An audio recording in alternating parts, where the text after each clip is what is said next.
Needed him. Carly Murray patrolling the dugout for us again today.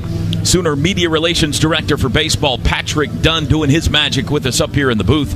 And Darren McDermott running the show back in our Learfield Sooner Network studios. This is it. Win twice today or the season is over. Oklahoma needs a big Sunday on Tobacco Road to keep their hopes for Omaha alive here in 2025. The Sooners' stay in Chapel Hill started with back on Friday night, a big blow against Nebraska. Brockett, the pitch to the plate. Dickerson. Yeah, let's go, baby! That's deep. It's headed into the corner. It is gone! Drew Dickerson, a two-run home run to right. And the Sooners strike first in Chapel Hill. Fly ball hit well, left center field. That's headed for the power alley. Back to the track, to the wall. Gone! It's off the scoreboard. Easton Carmichael launches one off the scoreboard.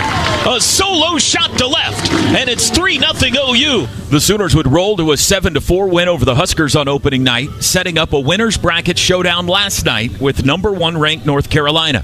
But the Tar Heels jumped all over OU ace Kyson Witherspoon with 6 unearned runs in the first inning and never looked back. It's the 3-1. Ground ball to shortstop. Two-hopper. The throw will go to first, and that'll do it. Carolina wins the winner's bracket showdown tonight here in Chapel Hill by the final of 11-5. So the Tar Heels are sitting pretty. They'll play in the regional final tonight against the winner of this first game today between Oklahoma and Nebraska. The Sooners now must win 3 more games in the next 2 days to advance to the Supers. And Kendall Pettis, first things first, quick turnaround. I mean, it was after midnight, at least, before everybody got into bed last night, and here we go, up early today. Yeah, well, welcome to postseason baseball. I mean, I don't think I fell asleep till about 1 or 2 o'clock, so I could only fathom for the guys out there. But hey, it's gonna be a long day if the boys want to stay alive, and so hopefully the guys got some rest, and hopefully they're ready to play too today. Is that tough or not a big deal for college kids? I think it's not a big deal for college kids. We're already used to staying up pretty late, playing a video game, doing things like that, and so it's going to be one of those things too where you might feel tired early in the game, but as soon as the game kind of gets going and you get a B or 2 in, you're ready to go and you're pretty much locked in. It's just us old people that struggle with the quick turnaround.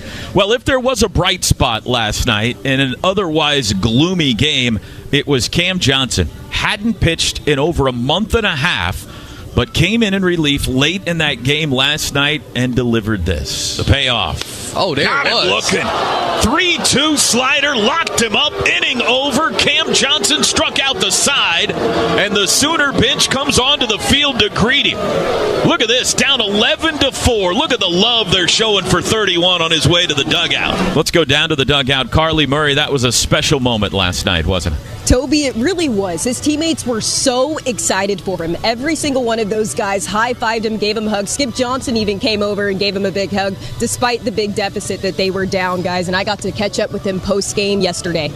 Cam, just great to see you come out the bullpen and have 3 strikeouts. I mean, how good did that feel? I felt really good. I mean, over these past 4 weeks, I just kind of been working with Skip on the mental game, and really during these live ABs, kind of just finding myself, and I think I found it tonight. Really great to see all of your teammates supporting you. I think every single one of them high-fived you and gave you hugs. Just how great has their support been throughout the season? It's been awesome. They've been there with ups and downs. They always give me a hard time, but it's tough love, and I mean, I love those guys to death, and they'll do anything for each other, so it's awesome. Right, thanks so much, Cam. Appreciate it. Thank you.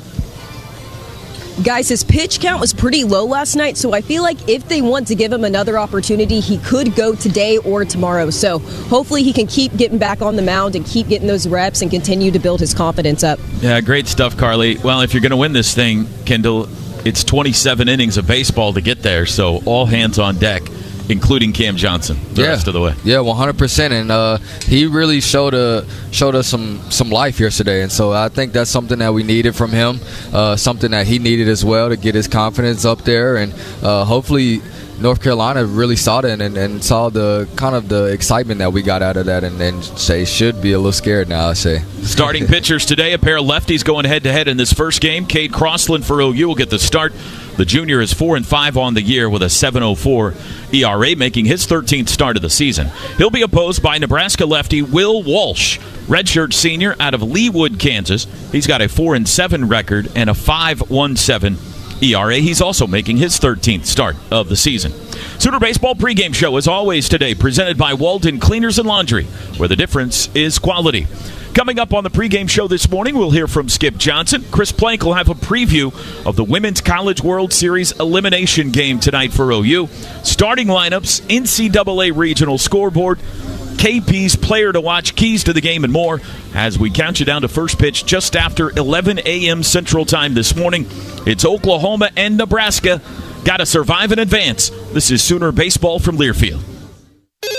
Hello, this is Jan at Toyota. Hi, Jan. Is now a good time to get a new Toyota? It is. We like to say your summer starts here at your Toyota dealer. Now through June 2nd, we have a great selection of Camrys, Corollas, Tundras, and more. Right, your summer starts here. I'm a pet sitter, and business is way up as people enjoy their new Toyotas. Stop, Sebastian. Goldie is not dinner. Right, your summer starts here. Dealer inventory may vary. See your participating Toyota dealer for details. Toyota, let's go places. Big car payments? That's no fun. Even if you love your car or truck, the wrong vehicle loan can leave you wondering if your payment could have been lower. So if you're paying more than you should on your car loan every month, give a little love to your budget and contact Communication Federal Credit Union. There's no cost to find out if we can help. Plus, all new vehicle loans and refinances get the first 90 days with no payment. Love your car and your loan payment with Communication Federal. Offer subject to credit union approval, federally insured by NCUA. Current CFCU loans not eligible for refinance. At Brahms, we offer more than just burgers, shakes, and fries. We have an entire fresh market for your everyday grocery needs, from farm fresh milk to meats, freshly baked breads, and produce. We also carry a wide variety of our premium ice cream, frozen yogurt, and sherbet. And with Brahms delivery trucks running 7 days a week, our items are always fresh. Stop by your neighborhood Brahms Fresh Market for an incredibly fast, incredibly convenient grocery shopping experience, so you can spend more time on things that matter most. What if you could make your energy dollars go further this summer? Switch to OG&E Smart Hours and pay nearly half price for electricity for 19 hours every weekday and all weekend long. So go ahead, bake an extra batch, stream another episode, and make your evenings cooler. Just switch your energy use to the 19 daily Smart Hours to help the grid, the environment, and your wallet. Sign up today to receive nearly half-priced electricity at oge.com/smarthours. For more than 100 years, Oklahoma Career Tech has connected students and businesses with career training opportunities. We help students explore their passions, and we help adults learn new skills for new careers. We work directly with Oklahoma businesses to make sure you get the skills employers need. Employers today care more about skills. That's why we offer training in school districts and technology centers statewide. More Oklahomans value workforce education than ever before. Oklahoma Career Tech, a workforce solution. Homeland brings savings and Sooner wins home all season long. Homeland and Game Day delivered by DoorDash brings you all the essentials right to your door. From tailgating treats to armchair quarterback snacks, we've got everything that you need. Order now and enjoy the freshness and savings Homeland is known for. Homeland and Sooner Game Day delivered by DoorDash.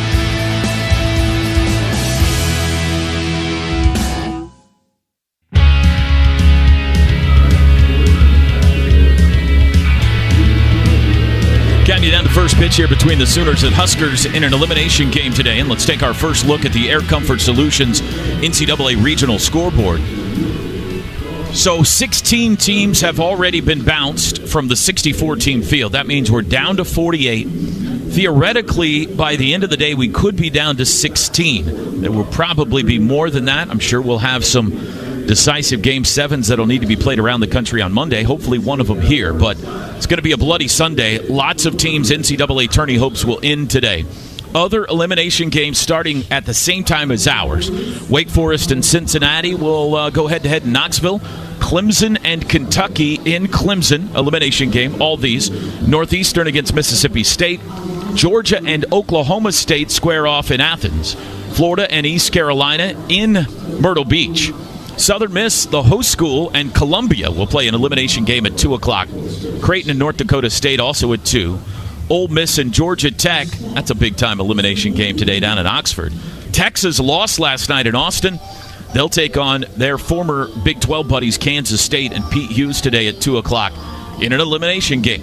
Dallas Baptist and Little Rock in Baton Rouge at 2 o'clock. NC State and Stetson. Vanderbilt, the number 1 national seed, got beat in Nashville last night. They'll take on Wright State at 2 o'clock. UC Irvine and Arizona State, 5 o'clock tonight out west. Utah Valley plays Cal Poly at 5 o'clock. And Oregon State and St. Mary's will play at 5 o'clock tonight. Here are the teams that are 2-0 and into the regional finals tonight.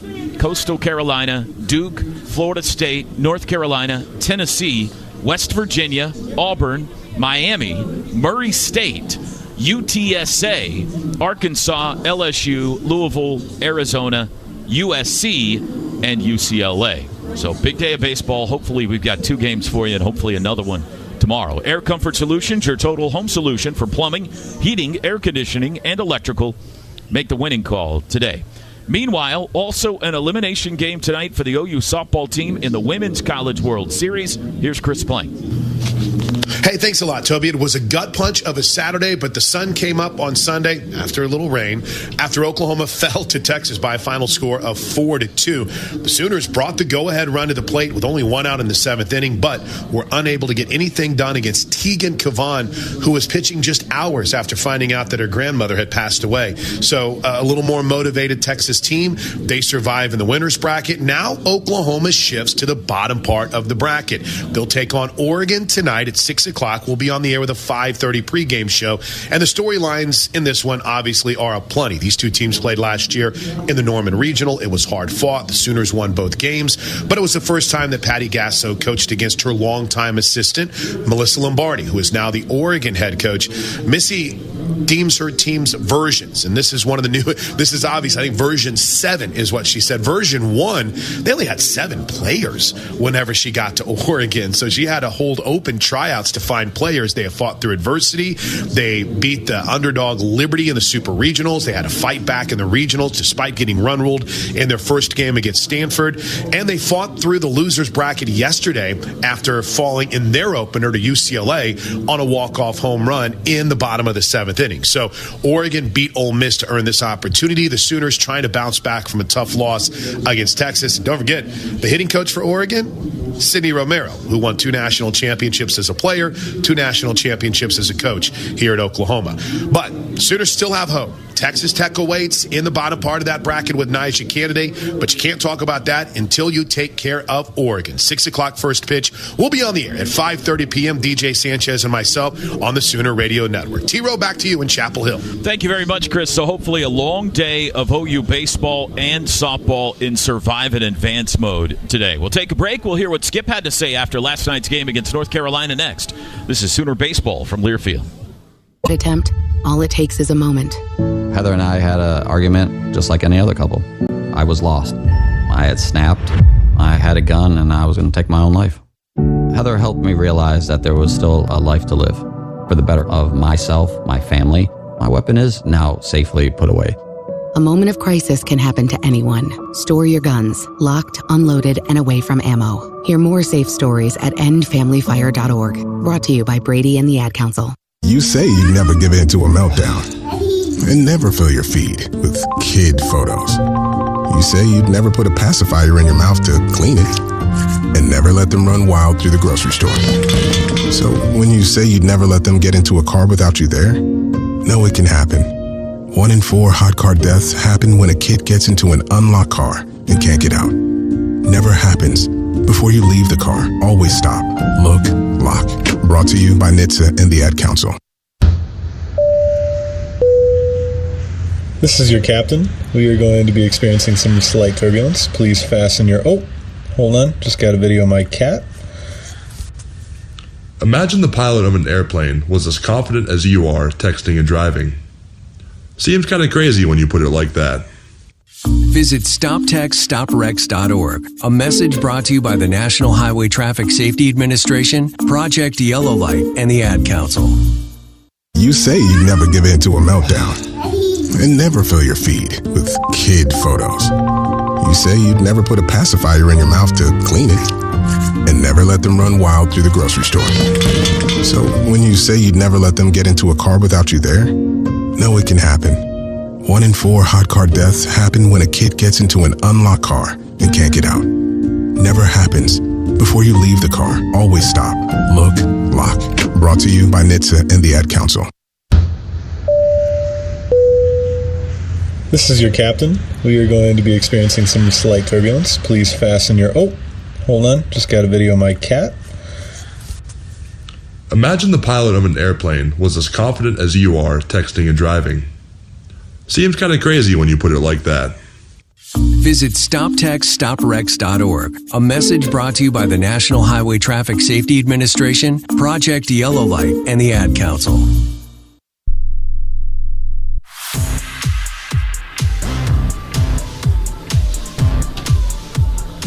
Oklahoma and Nebraska playing in an elimination game coming up here in a few minutes. And it's time now to hear from Skip Johnson, presented by Coca-Cola, the official partner of the Oklahoma Sooners. After last night's loss to North Carolina, here's Skip with Carly.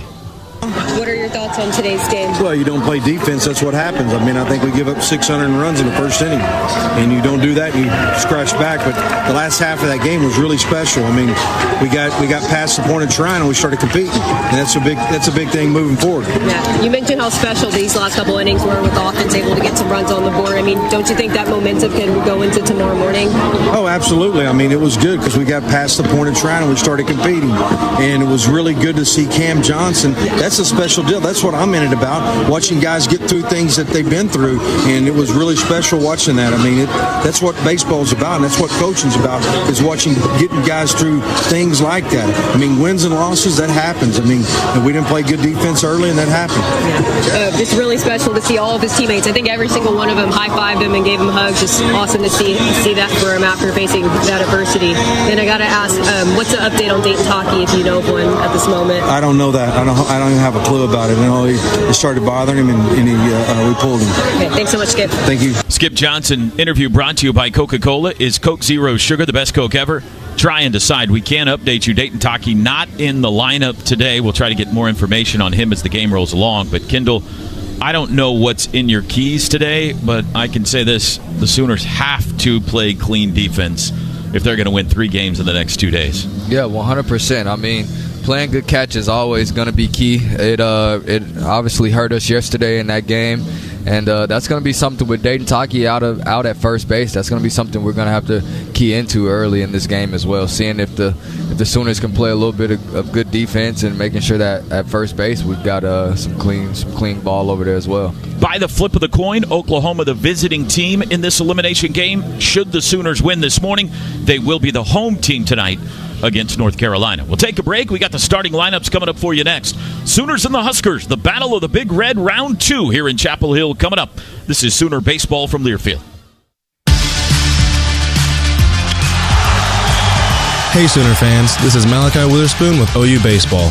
Want to be the ace of your tailgate this baseball season? Visit Homeland stores for all your favorite game day snacks and grilling needs on your way to the game. From burgers and hot dogs to chips and sides or cakes and desserts, Homeland has everything you need to knock your tailgate out of the park. Check out any of your local Homeland stores to stock up. Homeland, proud sponsor of OU Baseball. Looking for a dealership that puts you first? At Fowler Honda, we pride ourselves on offering a hassle-free car buying experience. With our staff, you'll find the perfect new or certified pre-owned vehicle in no time. Plus, with competitive pricing and flexible financing options, driving off in your dream Honda is easier than ever. Come visit us at Fowler Honda today, where great service and your next vehicle are waiting. Spring is in full swing, and there's no better way to celebrate the refreshing weather than with a cup of real refreshment at HTO. With over 20 flavors of freshly brewed iced tea to choose from, you're sure to find a flavor you'll love, like strawberry passion, Texas chai, blueberry, or Georgia peach. Can't choose just one? You don't have to. Mix and match endless flavor combinations to make your own tasty creation. Welcome to your happy place. HTO. Real tea, real refreshing. Hey, OU fans, last year was a big year for us, but we're calling it now. This year is game-changing.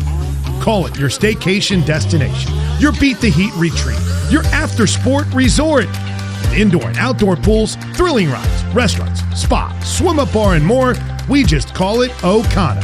And it's open now, just east of downtown OKC, right on the river. Okana Resort and Indoor Water Park. Learn more at okanaresort.com. Here in Oklahoma, we know life doesn't slow down for anything, especially a broken garage door. Since 2013, Precision Garage Door has been proud to be a part of the OKC and Tulsa communities. Our vans are fully stocked, so when you call, our fully vetted techs are ready to provide you with same-day service. Whether it's a stuck door or a snap spring, we've got you covered. We know a broken garage door can't wait, which is why we're always prepared to help. Call Precision Garage Door today or visit us online to schedule your repair. Precision Garage Door. Garage doors done right. Mike Rowe here with a quick question. Is your concrete sinking? Whether it's your driveway, sidewalk, or patio, those uneven surfaces are not just ugly, they're dangerous. That's where Groundworks comes in. They use state-of-the-art concrete lifting solutions to prevent tripping hazards, and they're the best at what they do. Schedule your free inspection at groundworks.com/row. And while you're there, check out my latest dirty job. It's a good one. Licensed in all states where work is performed. See website for details.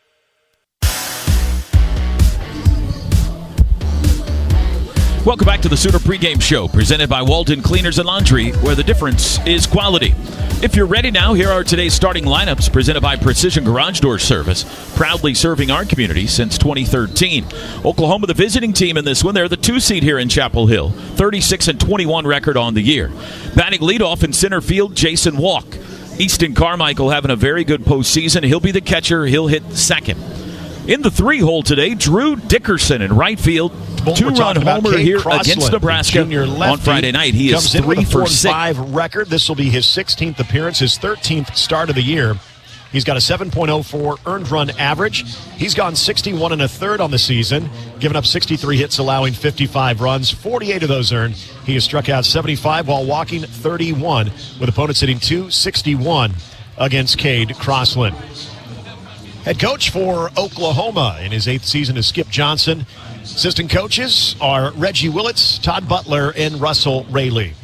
Time now to take a look at the Nebraska starting lineup. Huskers coming off of their win against Holy Cross yesterday. Now have a 33-28 record. Very familiar lineup as you've seen here throughout this regional. It will be Riley Silva getting the start in center field and leading off for the Huskers. Seniors hitting .279 on the year, 36 hits, 4 doubles. He's got 16 RBI on the year, 11 stolen bases to go with it. Batting second in a 4-hit performance yesterday will be Devin Nunez, the DH, 336 on the year, 42 hits, 6 doubles, 5 home runs, 22 driven in. He's slugging over .504 on the year. Had 2 doubles and 2 singles in that win against Holy Cross yesterday. Batting third and getting the start at second base will be Caden Brumball. Brum with a big 2-run shot yesterday to help Nebraska's offensive attack. He's .314 on the season with 76 hits, 18 doubles. He's got 5 home runs now, 33 runs driven in. Also goes with 12 stolen bases, leading Nebraska there. In the cleanup spot will be the big guy, Gabe Swanson, left fielder, hitting .241 on the year, 38 hits, 11 doubles, 7 home runs, 44 runs driven in on the year. Batting fifth, getting the start at first base will be Case Sanderson. Sandy, the sophomore, hitting .311 on the year with 61 hits, 9 doubles. He's got 3 home runs. He's driven in 31 for Nebraska. Batting sixth, getting the start at shortstop, Dylan Carey. DC is .288 on the season with 63 hits, 20 doubles, where he leads Nebraska in that category. Also, he's got a team-high 8 home runs with 40 RBI. Batting seventh and playing right field will be Max Butenbach. Butenbach getting his 3rd straight start since coming off of that prolonged illness. He's .290 on the year, the sophomore with 36 hits, 8 doubles. He's got 7 home runs and 27 RBI on the year. Batting 8th, playing third base, will be Rhett Stokes. Stokes, the senior, at .227 on the season with 17 hits, a double, and 7 runs driven in. And rounding out the lineup for Nebraska will be Hogan Eligzo, doing the catching, hitting .207 on the year, 25 hits, 2 doubles, 3 home runs, 20 RBI. Had a home run yesterday and a big RBI single to give Nebraska some insurance. Starting pitcher for Nebraska will be Will Walsh. The senior lefty, a 5.17 earned run average, making his 17th appearance, his 13th start. He is 4-7 on the year with 69 2/3 innings worked this season. He's given up 69 hits, allowed 45 runs, 40 of those earned, 57 strikeouts to 17 walks, with opponents hitting .257 against Will Walsh. Head coach for Nebraska in his 6th season is Will Bolt. Pitching coach is Rob Childress. Assistant coaches are Lance Arvell and Mike Sirianni. Director of Ops is Connor Behrens, and Director of Player Development is Derek Roy. And we're going to step aside. When we come back, it'll be Nebraska taking on the Sooners. Elimination game here on a Sunday to see who will play North Carolina in the regional final tonight. First pitch with Ben McLaughlin is coming your way here on the Huskers Radio Network.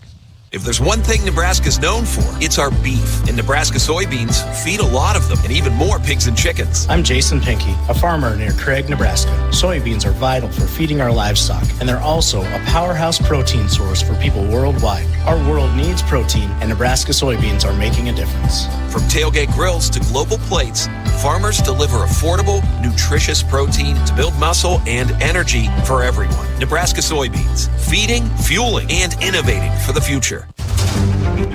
At Central Valley Ag, we believe there is room at the table for everyone. And in 2025, the year of the cooperative, we're celebrating the strength of farmers like you.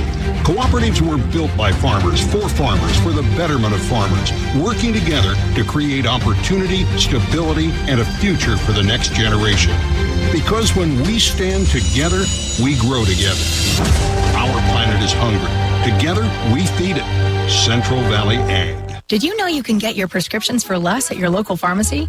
You can with GoodRx. It's the free app that can save you money on your medications. Just search for your prescription, choose the pharmacy and the price that works best for you, and then show your GoodRx coupon to your pharmacist at the drop-off counter. GoodRx works at over 70,000 pharmacies, including Walmart, Rite Aid, and Walgreens, and it works whether you have insurance or not. It's easy to save. Next time you drop off your prescription, check GoodRx. To start saving today, go to GoodRx.com. GoodRx is not insurance. O'Reilly. Protect your vehicle's engine with Syntec and O'Reilly Auto Parts. Syntec Full Synthetic Motor Oil is formulated for today's engines to protect against wear and deposits. Get 5 quarts of Syntec Full Synthetic and a MicroGuard Select filter for just $33.99 in-store only. Limit supply. Learn more at O'Reilly Auto Parts. O'Reilly Auto Parts. What does it mean to be locally owned and operated? For Cenex, it means everything. It means that we know if you take your coffee to go or if you like to stay a while. It means we've helped Little Leagues get jerseys and local festivals get funding. It means we know what our communities need. So you'll always leave Cenex with a full tank, full of snacks, or full of smiles. Or all of the above. And that means the world to us. Cenex, powered locally. Hi, I'm Tom Osborne, former football coach and co-founder of the Teammates Mentoring Program. And I'm Des Moines Adams, Husker Black Shirt and CEO of Teammates Mentor. We are recruiting Teammates mentors and need caring adults to be in the lives of our students. Meeting with a student once a week at the school can make a positive impact in their life and have a ripple effect in our communities. Please join our team. Go to teammates.org today. Plungers and store-bought chemicals can only go so far and can harm your drains. Call the professionals at John Henry's Plumbing, Heating, Air, and Electrical to get your drains flowing. We won't only make sure the clog is taken care of, but we will ensure your drains are completely clean so the clog will not come back. Give John Henry's a call today. 435-5555. John Henry's Plumbing, Heating, and Air. And Electrical.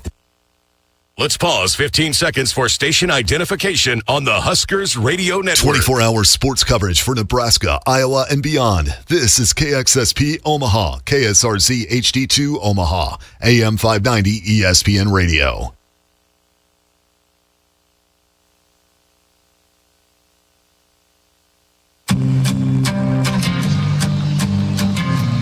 Alongside Nick Hanley, I'm Ben McLaughlin. Josh Hilkeman producing for us in our Acres Broadcast Center. Getting ready for an elimination game here in Chapel Hill, North Carolina. Huskers and Sooners. Nebraska trying for some revenge from the other night. Oklahoma ended up taking down the Huskers 7-4. And OU dropped the contest last night to the host North Carolina by the score of 11-5. As we get closer to first pitch here in Chapel Hill, North Carolina, the Huskers the home team in this one. Sooners will be the visiting team. And everything's running just a little bit ahead of schedule, which is perfectly all right. Huskers congregating in their third base dugout. Sooners in that first base dugout. It's a beautiful day here in Chapel Hill. Look at that, 70 degrees, wind straight out of the south at 4 miles an hour with gusts up to 12. So not much breeze happening here at the ballpark. Going to get this one underway about 6 past the noon hour here on the East Coast. Just after 11 back in the Central Time Zone. Our Cornerstone Bank time and temp report, committed to providing you game-changing solutions for your financial needs. Bank on a solid foundation. Cornerstone Bank, member FDIC, equal housing lender. It was a wild night in college baseball last night with several top seeds, including a handful of the ever-feared SEC conference going down last night, including the number 1 and number 2 national seeds, with Vanderbilt and Texas both losing. And Vanderbilt pulled out some magic against Wright State to win their first game, so they were on some borrowed time, and they dropped a home contest to Louisville last night. And Texas loses to UTSA, so the Longhorns now in the losers bracket as well. So a lot of national seeds fighting for their seasons today as well. Will Walsh getting a start today for the Huskers. This will be his 13th of the year. And as we await the Huskers to take the field, let's go ahead and give you our pitching preview with Nebraska pitching coach Rob Childress. Well, the first thing is he's left-handed, and that seems to be the way to go against Oklahoma. But for Will, I think it's him being relentless and not giving in. And if he can continue to expand the zone and only throw strikes when it's asked of him, and get the changeup to the back tip of the plate, get the fastball inside on the right-handed hitters, he's got a chance to be ultra successful as long as he can be relentless, like I said, in the fact of not giving in and not throwing the ball over the white thing. If he can expand the zone, we're going to look up, and it's going to be deep into the game. He's going to give us a chance to win. Unleaded 88 is the right fuel for saving money, helping the environment and more. Visit chooseunleaded88.com to see all the reasons why you should choose it today. The Huskers have taken the field. Walsh has taken the bump for Nebraska. And the defense behind Will, Swanson in left, Silva in center, Butenbach in right, Stokes back at third, Carey at short, Brumbaugh at second, Sanderson at first, Hogan Helixo again doing the catching for the Huskers. Walsh pitching to a 5.17 ERA and a 4-7 record, and just one out shy of recording 70 innings logged here in his senior season. Huskers in their home whites, white tops, white pants, red socks, red script Nebraska across the chest, red hats, white end on the front. Same uniforms as yesterday for the Huskers. The Sooners in their dark road gray pinstripes. Gray tops, gray pants, pinstriped in maroon. You've got maroon OU logo stamped on the left of the chest. The maroon numbers with the white outline, and the maroon hats, white OU logo on the front for the Sooners. Sun is out, flags not moving in dead central. Ballpark conditions will play pretty true here today. Joe Harris will call our balls and strikes today. Ryan DeBrouwer is our first base umpire. Derek Everett, who we got a good look at here on Friday, manning things at second base, and Connor Hoagland, the third base umpire for this one. Jason Walk, center fielder for Oklahoma, set to lead us off. And Walsh ready to go here in this elimination game here in Chapel Hill. Glad you've joined us here on the Huskers Radio Network, on Huskers.com, the Huskers app, or your favorite Husker Sports Network affiliate. Jason Walk, a .273 hitter. 8 home runs, 36 batted in. The first pitch of the ball game is waved at and missed. A fastball on the lower part of the zone, 0-1. Walk has been all over the barrel here in this regional. This pitch comes in low, 1-1. However, he has just one hit to show for it. The 1-1. There's a bouncer right back to Walsh. He bobbles it and picks it up, throws to first, safe as Walk. It was a one-hopper right to the glove of Walsh, and it just popped out of his glove. There wasn't a ton of urgency for Walsh to get that ball. By the time he got there and threw it to first, that speed of Jason Walk beats it out. So an early base runner for Oklahoma on a ball that was hit at 64 miles an hour. That's an error, E1 on Walsh. Now Easton Carmichael, dangerous hitting catcher. Walsh's pitch, curve misses way high, 1-0. Carmichael, 326 with the average. He leads the Sooners in pretty much every category. All SEC pick, dangerous hitter. Flip over to first to chase back Walk. We talked about this a ton here on Friday. This is an OU team that will run at will.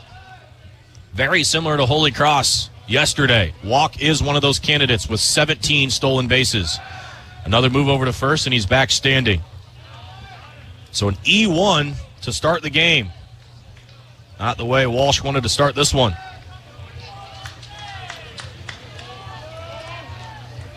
Here's another throw to first. Walk has that move dialed in.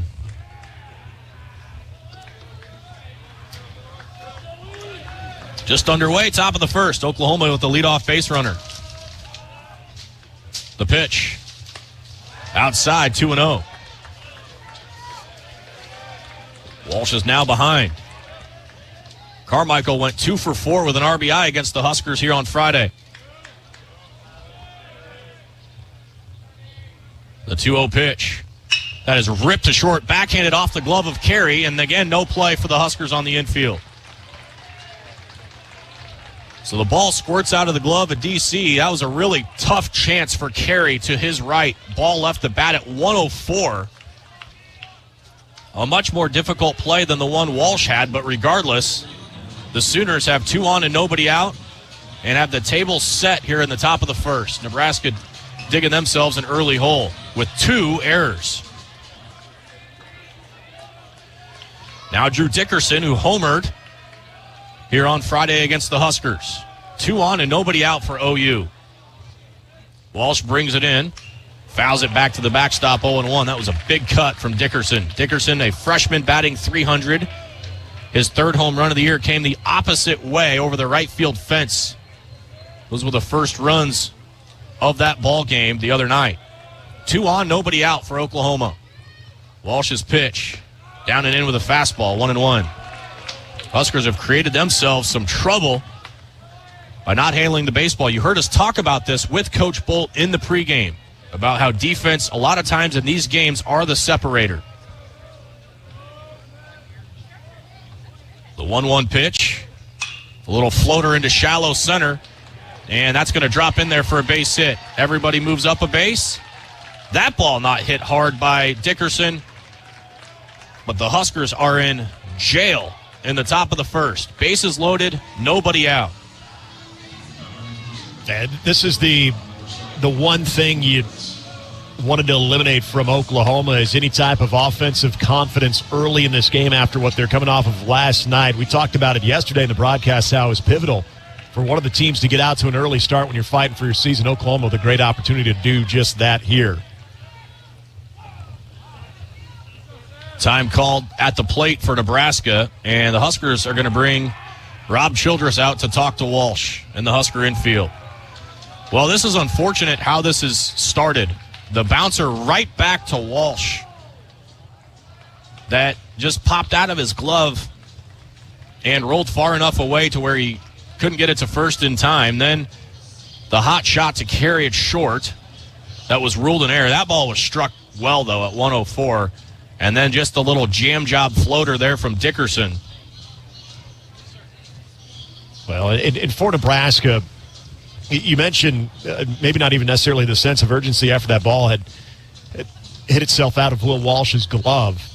I think it surprised him more than anything that thing just kind of bounced out of it. And then you have it followed up with, again, another really hard-hit ball, but Dylan Carey, we take some of those tougher plays that he's been able to make for granted and just assume that he's going to make that play, and that one comes out of his glove. It grabs some leather there, and then you just get that little floating base hit. Here's Oklahoma set up.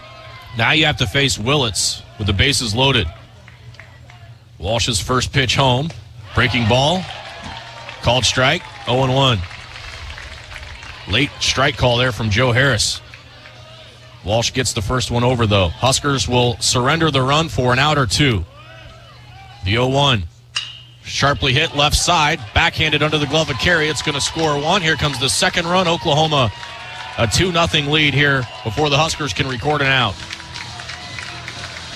Another ball that was not hit hard at 80 miles an hour. So just some little bleeders off the bats of the Sooners. And they have two on the board, and the Huskers still have nobody out. Well, very similar to what North Carolina was doing to Kais and Witherspoon yesterday in the first inning. They were just kind of death by 1,000 cuts in those first two innings, just getting stuff through the infield and creating havoc on the base path. Now Mudler, the DH, back in the lineup today. He's brushed back with a fastball, 1-0. Well, this is a disastrous start for Nebraska in this elimination game. Mudler dealing with that shoulder issue back in the lineup. Takes this one over for a strike. 1-1. Game really speeding up on the Huskers right now. 2-0 Sooners, still 2 on and nobody out. The pitch. Just missed. My goodness, what a pitch from Walsh, and he does not get the call. Right on that inside corner. So now he's behind 2-1. Walsh's next one. Breaking ball, chopped to the right side. Sanderson able to glove that. He's going to go to second for the out. To third goes Dickerson. Mudler safe at first. And that one nearly found its way with a seeing eye single on the right, but Sanderson makes a great play on it. It's really hard to say this with the mess that Walsh has created, but he's getting a lot of weak contact and some certain misfortune to a certain degree for Walsh, although the two errors are very costly. Here's Christensen, another left-handed hitter, takes a first pitch, strike on the outside corner, 0-1. Christensen turned in a good performance yesterday against the Tar Heels. Pitch. Fought off to the left out of play, 0-2. Yeah, Will Walsh, and he hasn't missed by a lot, so you don't mind the stuff. Right now, it's just been the way the ball has bounced here so far for Oklahoma. Runners at the corners, one away. Walsh ahead, 0-2. Here's the pitch. Just missed down and away. Good spot. 1 ball, 2 strikes.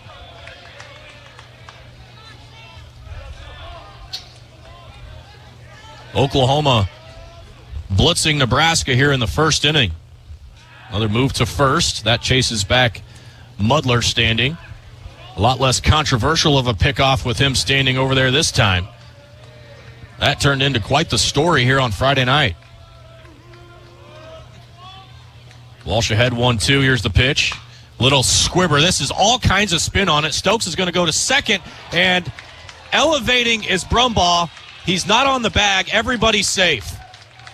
And this has turned into a disaster for Nebraska. 3-0 Sooners. And that was just a great pitch execution right there. 35 off the bat on a cue shot that was able to get just by Will Walsh. And I'm not sure the decision there to go to second, just get the sure out. You're not getting the runner at home anyway, and you're not going to complete that double play going to the lead man. And Nebraska just completely out of sorts defensively here. Boy, it's hard to imagine a worse script for a first inning than the Huskers have in front of them right here. And this pitch is a called strike on the outside corner, 0-1 to Kyle Branch. You just can't do it. You cannot do it in these types of games. You feel like Oklahoma at some point is going to barrel up a ball. The 0-1, that's shot off to the right and out of play. 3 errors on the Husker infield, and they were flawless on the infield yesterday.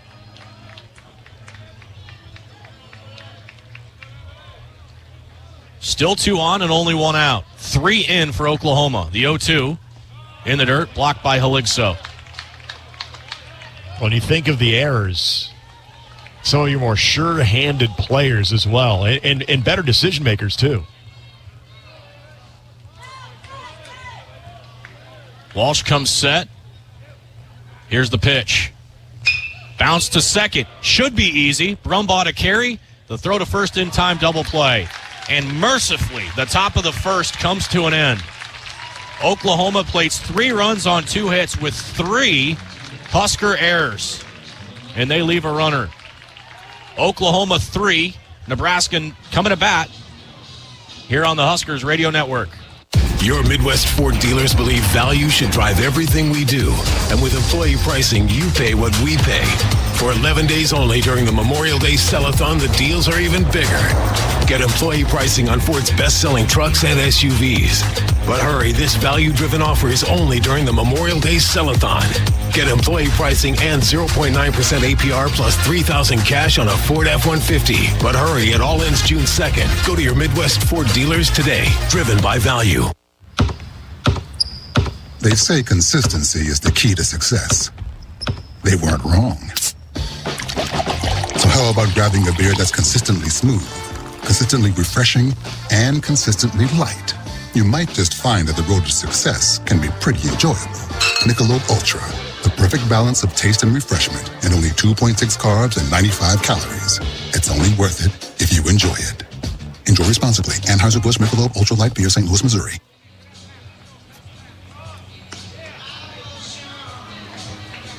Brutal start for the Huskers. Top of the first. And in the first 5 batters, they commit 3 errors on the infield. And they have spotted Oklahoma 3 runs. And the Huskers now against hard-throwing lefty Cade Crossland. 4-5 record. Unsightly ERA at 7.04, but he is almost a strikeout and a half per inning guy. And the Huskers will have their hands full. And hopefully a wake-up call in that third base dugout for handling the baseball today. Oh, that's going to sound a little bit crazy with as auspicious of a beginning that was. It actually could have been a lot worse. So if you're Nebraska right now, you got to look at that and say 3, okay, early in the game before your first at bat, you got opportunity to chip away at that. And again, both teams, this is where you look at kind of on a similar plane when it comes to the pitching situation. And so for Nebraska, just like what Oklahoma is able to do, you got to, at the very least, put the ball in play. Pop-ups, strikeouts, just not gonna do anything for you today. Riley Silva will try and start it left on left. You're going to say that a lot today. First pitch comes home. It's wrapped on the ground to second, picking it up and throwing to first. 1 pitch, 1 out. Branch, no problem fielding that grounder. And now Nunez coming to the plate. Well, you'd like to see Nunez take 1 or 2 here, even though he's only the second hitter. Nebraska's really sped up right now. Yeah, just trying to get some base runners here and find their own offensive little punch back here. Nunez, a monster day at the plate yesterday. First pitch home to him. Fastball high at 94, 1-0. Crossland's last few starts have not been good. The Huskers hope that continues today. The 1-0 pitch. Nunez takes down low, 2 balls, no strikes. He last threw against Vanderbilt in the SEC tournament. 3 2/3, 4 hits, 5 runs, 3 earned. He allowed 6 earned against the Longhorns, 5 earned against the Wildcats of Kentucky. The 2-0 pitch. Nunez takes a called strike right over the heart. 2-1. A lot of baseball left, but man, you would have really liked to see Nebraska kind of slow things down and ease into this game. The 2-1. Nunez takes up and in, ball 3. And man, you would love at least 1 run here in the inning to steady the waters. Nunez way ahead at 3-1. Should see a fastball here. Crossland works the pitch. Strike 2, outside corner. He throws a ton of fastballs to left-handed hitters. It rides away from the lefties.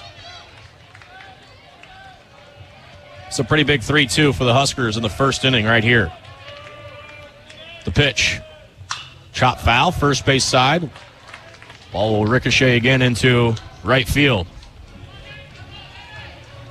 Well, Devin Nunez's ability just in the early stage of his college baseball career shown the ability to hit upper-level college fastballs here. It's the breaking ball that's sometimes a little inconsistent.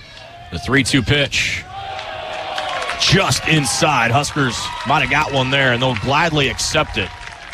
Nunez trots to first on a 3-2 walk. Very much a borderline pitch right there. That was a really good 3-2 spot for Crossland. And now Caden Brumbaugh. See if Brum can continue what he started yesterday. Started getting going in his third at-bat. Homered and singled against Holy Cross. First pitch to Brumbaugh. Just missed up. Crossland not so sure on a few of these, and either is Trackman. Huskers have gotten 2 in a row. Ball 1 to Brum. Crossland to the belt. The 1-0 pitch. Brumbaugh takes a changeup. This one a called strike. First changeup we've seen. You heard Coach Bolt tell us that. A lot of fastballs and a lot of changeups. Changeups more to the righties. The 1-1 pitch. Down into the dirt, 2-1. Well, worst case scenario, you want to creep some doubt into the mind of Crossland today, and don't let him off with an easy first. Like to make him work a little bit. Here's the 2-1 pitch. Brumbaugh swings and pops one up. Foul territory right side, and I think it's going to reach the seats. Lands in the third row. So Brum given some new life here, and the count levels up at 2-2. 3-0 Oklahoma. Huskers kicked it around in the top of the first inning, and Sooners repaid Nebraska with plating 3 runs. See if the Huskers can get back in the fight here. Crossland comes set. Long look in. The 2-2. Just. Oh, there we go. That was a called third strike, and it was there. Delayed strike call. Joe Harris, he must vocalize it before he gives us the arm action, because it is a delayed strike call at home plate. Strikeout of Brumbaugh. Now it's up to Swanson. That was the first breaking ball of the day, and it was executed perfectly right on the outside corner. 2 outs for Swanson. Here's the pitch. Gabe swings, good cut, fouled it right back. Got a fastball in the middle of the part of the plate, and he missed it. I mentioned earlier, you just feel like Gabe Swanson due, especially with this matchup.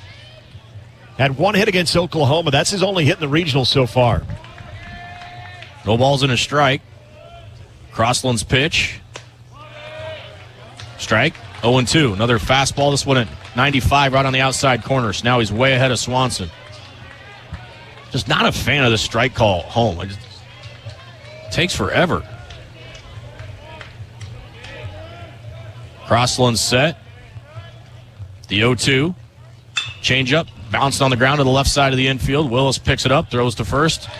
And Oklahoma, an easy bottom of the first. No runs, no hits, no errors, a walk and one left. Call a timeout if you or someone you know is struggling or in crisis. The 988 Suicide and Crisis Lifeline's there. Call, text, or chat 988. It's free, confidential, and staffed with trained counselors ready to listen and provide support.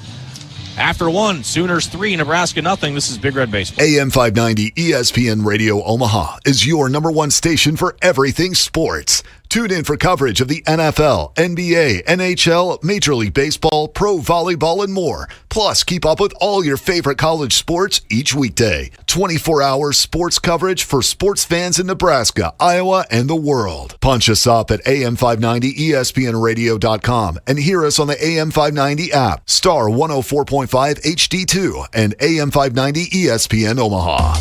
Deciding on a college with your high school senior can be a little overwhelming for parents. But applying for money to pay for it is simple.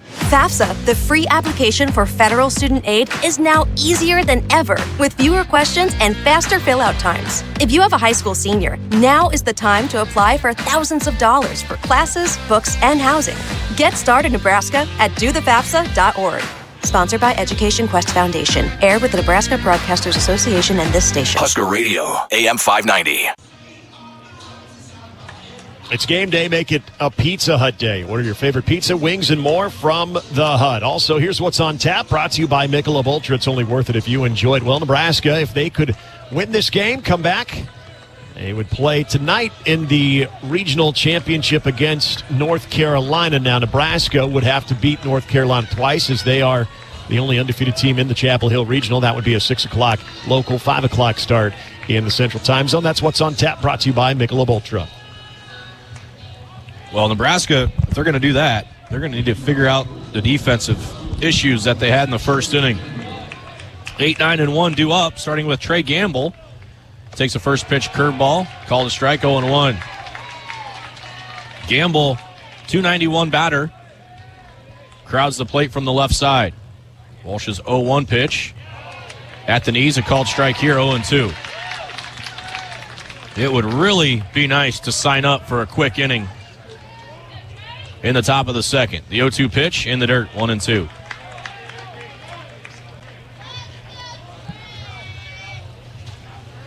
Gamble, 291 with 4 home runs on the year. This 1-2 just missed in. Quality spot with a changeup. It's 2-2 now.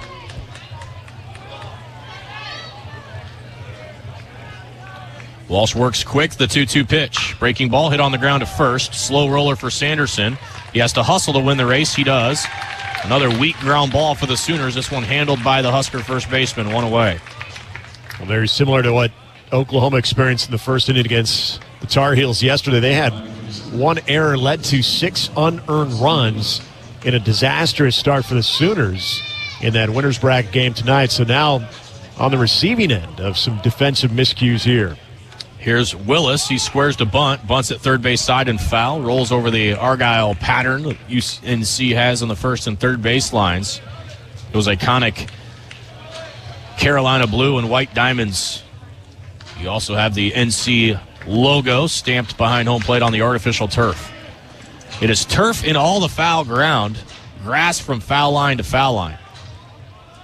0-1 on Willis, batting .223 this year. The 0-1 pitch. Strike 2 outside corner. Good pitch there from Walsh. Willis is maybe one of the tallest third basemen I've ever seen. He is 6'5", but not a lot of meat to him. 184 pounds. The 0-2. Changeup misses down. Good spot. Elixo liked it. 1-2. 3-0 Oklahoma. We're early in the top of the second.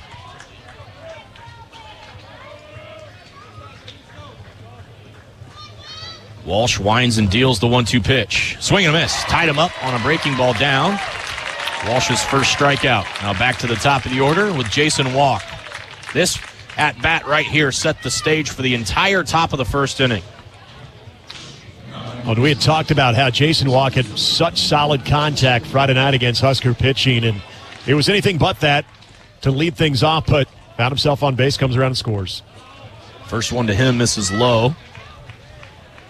Kind of the same story yesterday for him against Carolina before he finally got his first hit. The 1-0, down 2-0. He batted in the leadoff spot yesterday against the Tar Heels as well. The 2-0 pitch, waved and missed at a changeup, 2-1.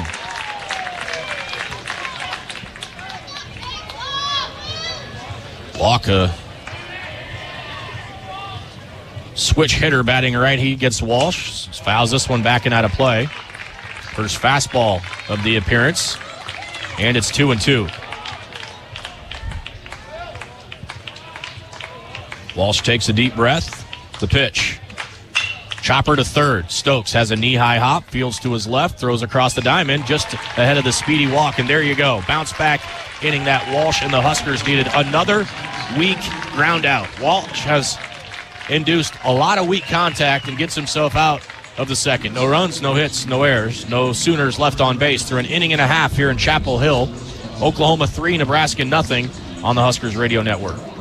Your Midwest Ford dealers believe value should drive everything we do. And with employee pricing, you pay what we pay. For 11 days only during the Memorial Day Sell-a-thon, the deals are even bigger. Get employee pricing on Ford's best-selling trucks and SUVs. But hurry, this value-driven offer is only during the Memorial Day Sell-a-thon.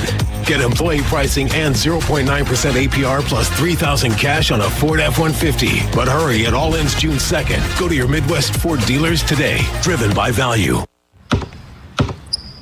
They say consistency is the key to success. They weren't wrong.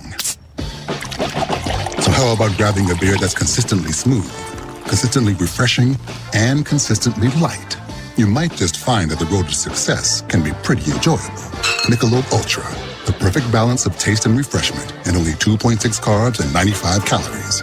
It's only worth it if you enjoy it. Enjoy responsibly. Anheuser-Busch Michelob Ultra Light Beer, St. Louis, Missouri. Hands on the wheel head in the game. The driver has one job to drive. This message from the NDOT Highway Safety Office. So the Sooners go down in order in the top of the second. Huskers come to bat trailing 3-0, but much better look defensively for the Huskers after a tough start in the first. Well, you needed Walsh to go steady the waters in the second, and that's exactly what he did. Now you need Nebraska's offense to get in the fight here. Had a one-out walk from Nunez, but then a strikeout and a weak ground out from Nebraska to follow. And Cade Crossland feeling pretty good about his first inning of work. It'll be Sanderson, Carey, and Butenbach. Two more lefties here in the lineup. The first three scheduled hitters for the Huskers. First pitch to Sanderson. Almost hit him all the way to the backstop. 1-0.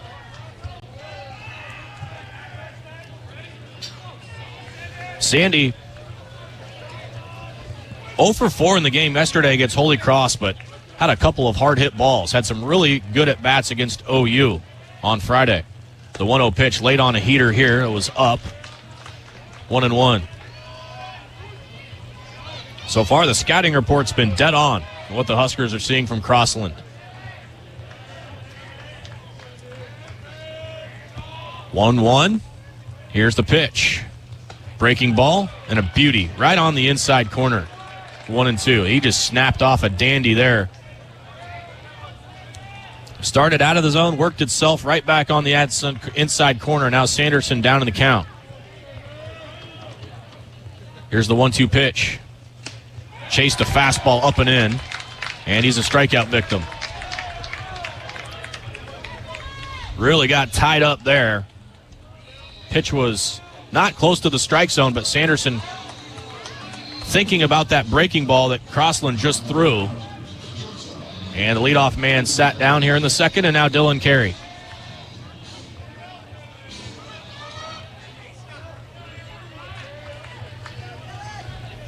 Crossland winds and deals. First pitch to Carey.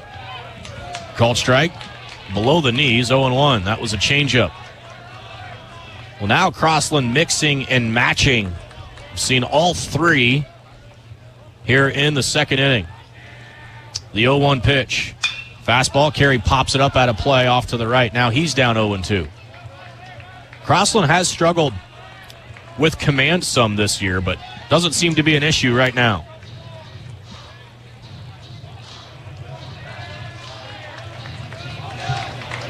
He seems more than in control for the Sooners on the bump. The 0-2. Carey swings and fouls one back and out of play. Fastball at 95 miles an hour. That was the strength of this Oklahoma team. We knew it coming into the regional. The key was trying to slow down their offense.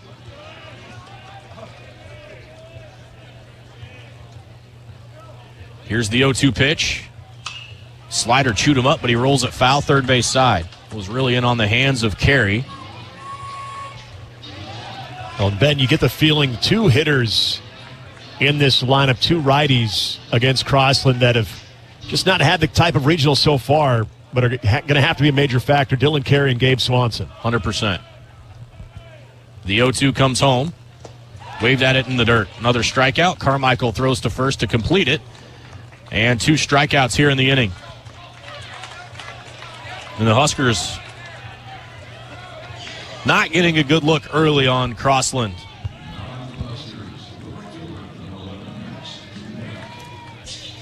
We always say it, your dudes need to be your dudes in the postseason.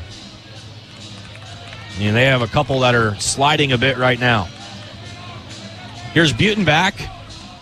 Max put some good swings together yesterday.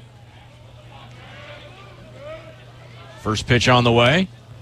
Breaking ball, nails the inside corner, 0-1. Boy, he is more than comfortable out there on the mound. Huskers trying for anything to disrupt this rhythm. The 0-1. Same spot. This one's called a ball, though. 1-1. That was a beautiful pitch. He's located the slider here a couple of times, which is concerning because that's not normally a pitch he loves to use. 1 ball, 1 strike on Butenbach. The pitch. Just off the outside corner, 2-1. Boy, both pitches to Butenbach have missed by a combined 2 inches. The Huskers are ahead in the count. The 2-1. Waved and missed at a fastball. That was the one right there. Center cut heater, and he missed it. Now he's level at 2-2. Sooners will put a big pull shift on Butenbach.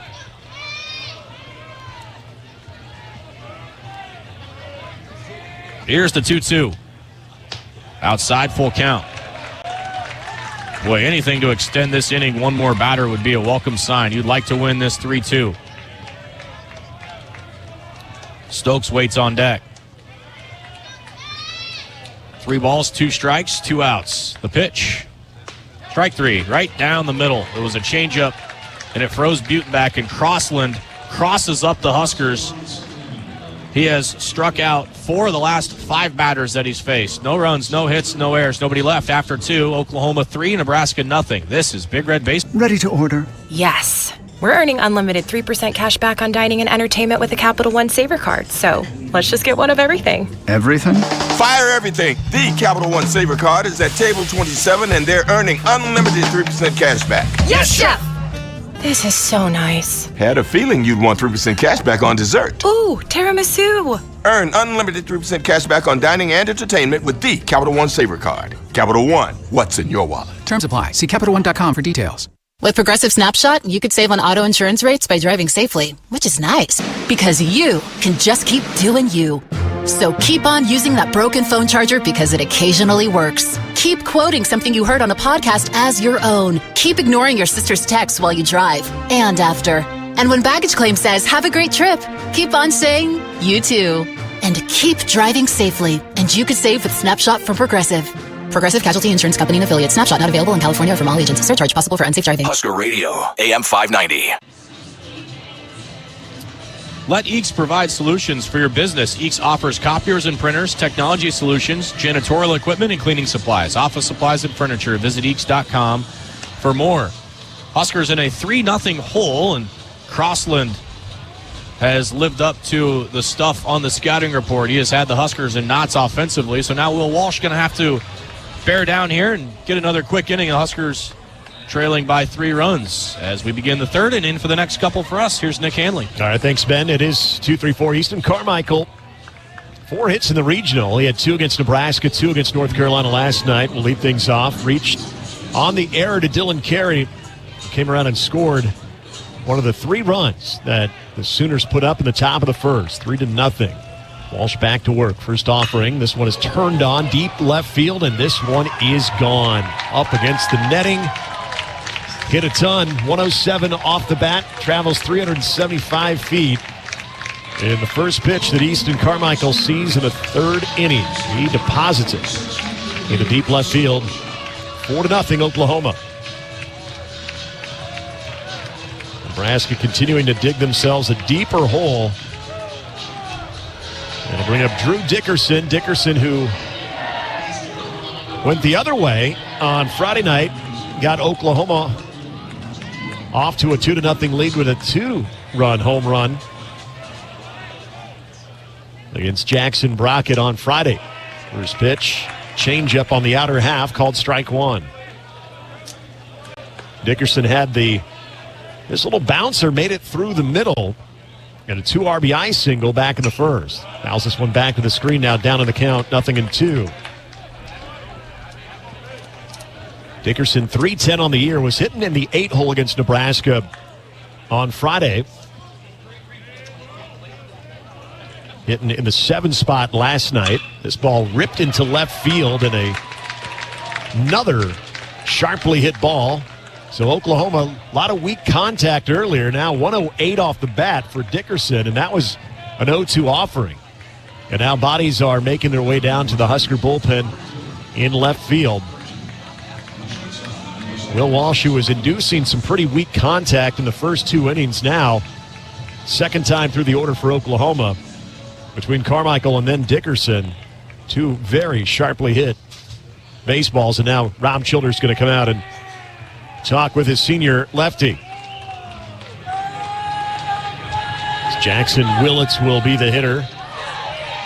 So Nebraska in all kinds of trouble early in this one, fighting for their season. Both teams trying to extend their season and take on North Carolina in what would be a regional final, but in order to get out of here with the regional, you'd have to take down North Carolina twice. 4 hits now for Oklahoma. Easton Carmichael with that solo home run. That was his 16th home run of the season. Was able to drive in his 57th RBI of the year. Interesting here. A lot of conversation from Rob Childress to the home plate umpire. And this was the worry, Nick. This was why spotting them 3 runs with the errors was a concern, because you knew they were going to start hitting some balls hard. Right. I mean, that inning, you think about it, just a really weak comebacker from Jason Walk. It goes off the glove of Will Walsh. He doesn't recover and get it over in time. A much harder hit ball, but off the glove of Dylan Carey. This ball is ripped into left center field. And this is going to be down for base hit. Going from first to third is Dickerson. And now they're going to wave him home. The throw will be cut off, no throw, and they score a run on that one. It's an RBI double off of Jackson Willits to deep left center field. And now Nebraska trails 5-0. And it is all Sooners right now. They are feeling it. Huskers yet to record an out here in the top of the 3rd. In the heart of the order for Oklahoma. Might have been some weaker contact in the first. They are not getting cheated here. Here's Scott Mudler. Reached on a fielder's choice. Did drive in a run on that ground ball. There's a throw back behind Willits. He's in there safely. 5-0 here in the top of the 3rd. All Sooners. Some damage on 5 hits. There's been a home run and 3 very costly Nebraska errors. First pitch fastball down the middle, strike 1. And you also knew that Oklahoma was going to make some adjustments after that first time through Walsh. He's just, you don't see a lot of pitchers like this in the SEC. And they've made the proper adjustments. That one's hit foul over the Oklahoma dugout on the first base side, 0-2. We had Drew Dickerson 0-2.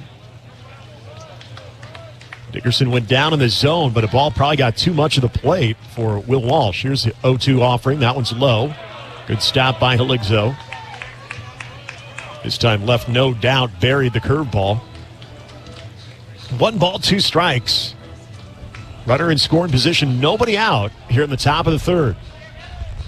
Tucker Timmerman getting hot for Nebraska.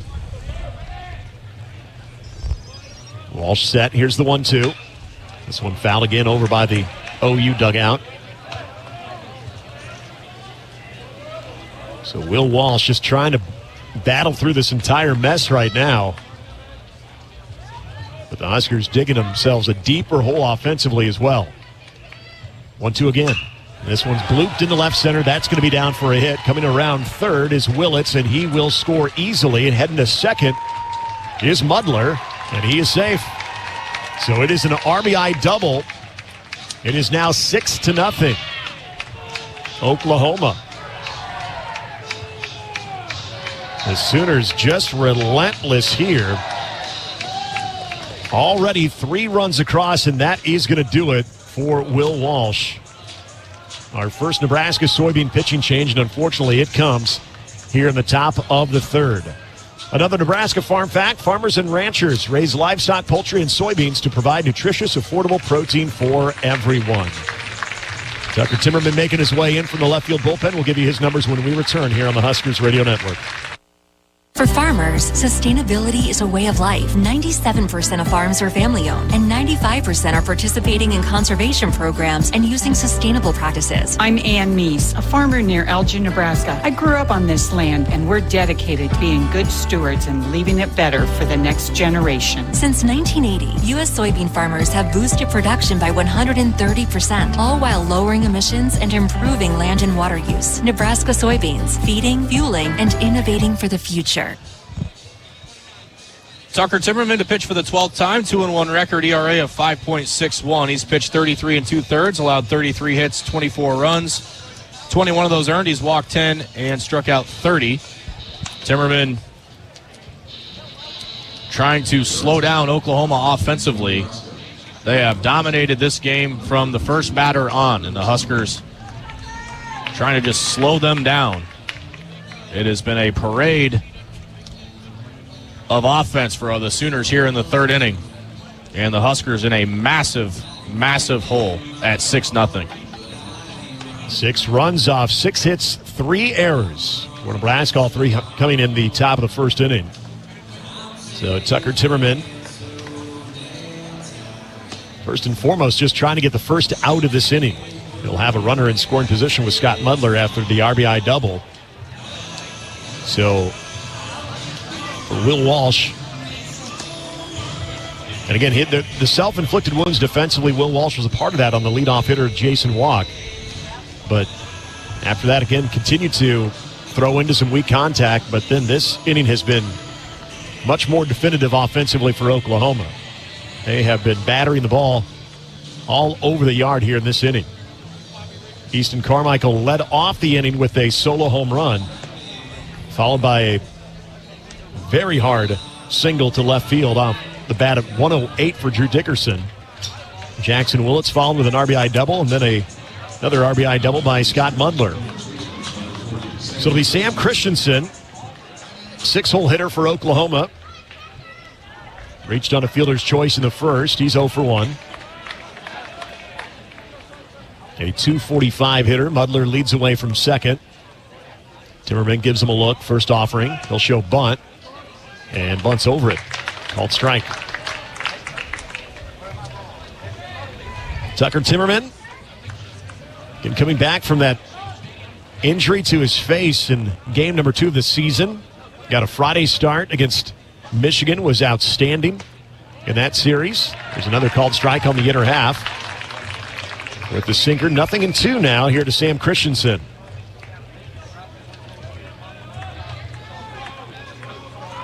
Tucker comes set at the belt. Here's the 0-2. A good spot, just missed below the strike zone with the breaking ball. Wanted the call, didn't get it. It was close. Mudler gets his lead from second. Now Tuck gives him a look. Here's the 1-2. That one's low with the breaking ball. Now 2-2.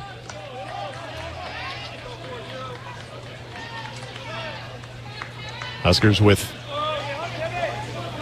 the question of the day, which will be the arms that can be used. Nebraska not in a terrible situation, at least as of now. This one tapped foul, able to spoil that pitch. It'll remain 2-2. As you heard Coach Bolt talking with Ben in the pregame, Luke Broderick was able to minimize his pitch load yesterday. Drew Christo as well. All guys that would be available today. See what you can get out of Tucker Turman. 2-2 again. And that one misses on the inner half. So it runs full. 3-2 here on Sam Christensen. Nebraska desperately needing to get that first out of the inning here. In a big Sooner third here already with 3 across and a runner in scoring position. Payoff pitch. Just got a piece of that one to stay alive. Tucker Timmerman working in on the lefty, Sam Christensen.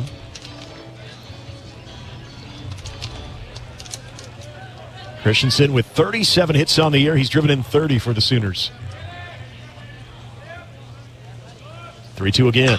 This one is lifted into left center field. Riley Silva chasing it down, and he will not get to it as it tails away from him off the wall. Coming around to score easily is Mudler. Now going from second now to third is Christensen. The throw will be cut off. And it's an RBI triple. So you've now had the Sooners collectively this inning hitting for the cycle. A home run, a single, 2 doubles, and now a triple. Well, unfortunately, Nebraska is at the bottom of an avalanche. And the hitting contagiousness is all in that first base dugout. And the Huskers are seeing this one slip away quickly. Kyle Branch, the second baseman, grounded out to end that tough first inning. Now Nebraska will draw their infield in, trying to cut down the runner in Christensen from third base. Breaking ball called a strike here on Kyle Branch. Branch grounded into the 4-6-3 double play to end that first. The 0-1. This one is poked into center field, and this one is going to be caught by Riley Silva diving to his left. It will bring in Sam Christensen, who tags up on the sacrifice fly. Good defensive play there by Riley Silva, showing off the speed. Huskers do get the first out of the inning, but another OU run comes across. It is now 8-0 after 5 runs have been put up here so far in the top of the third.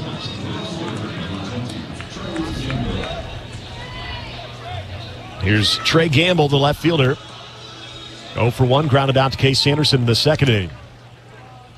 Lefty stands in, looks at a pitch off the plate, 1-0. Nebraska, if you go back to the last time they trailed by 8, that was against Purdue. This ball is ripped into right field, down for a hit. And OU just having fun swinging the lumber right now. Yeah, and the problem is Nebraska's not making very bad pitches. Like, that was at the bottom of the zone, and it's been fastballs, changeups, breaking balls. They've thrown the kitchen sink at them. And this isn't an offense that does this a lot, and they're just cooking with gas right now, and now everybody in the box is feeling it. They've got 6 hits out of 7 at-bats. The only one still drove in a run off the sacrifice from Kyle Branch. And it took an unbelievable catch from Silva to get it. So Dawson Willis, the 9-hole hitter, looks at a breaking ball way outside. He was a strikeout victim back in the second. Gamble leads away from first. He'll take off. This ball, of course, is hit into left field, and that's down for a single. Now it's off of Gabe Swanson, and Willis is going to, or beg your pardon, Gamble's going to score easily. Willis on his way to second. So a ball that took a funny hop on Gabe Swanson as he was trying to get to it, led to Trey Gamble scoring from first base on the hit and run, and Dawson Willis in at second. And it just keeps continuing for Nebraska. My goodness.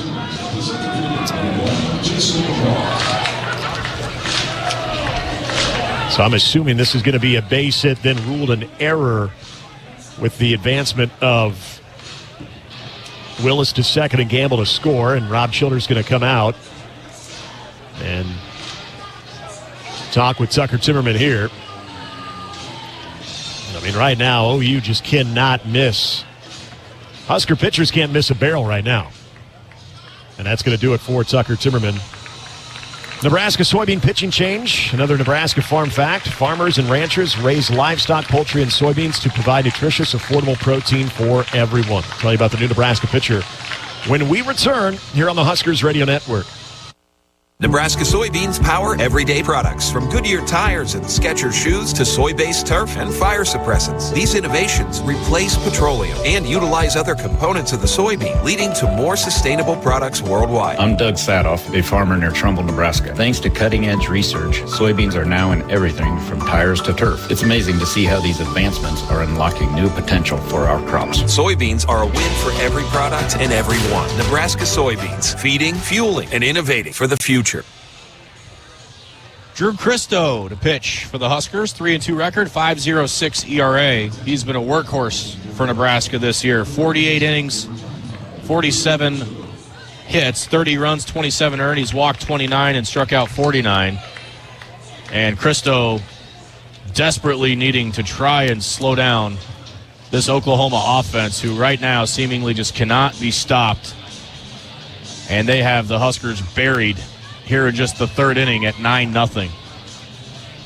And the jarring part of the start to this game is, it's been the barrels on the baseball in this inning, but also the comedy of errors for Nebraska. We're talking about 4 errors already. And we're only in the top of the third. And there's only 1 out recorded. Dawson Willis at second. He advanced to second. And Gamble came around to score. And after Gabe Swanson unable to handle the base hit.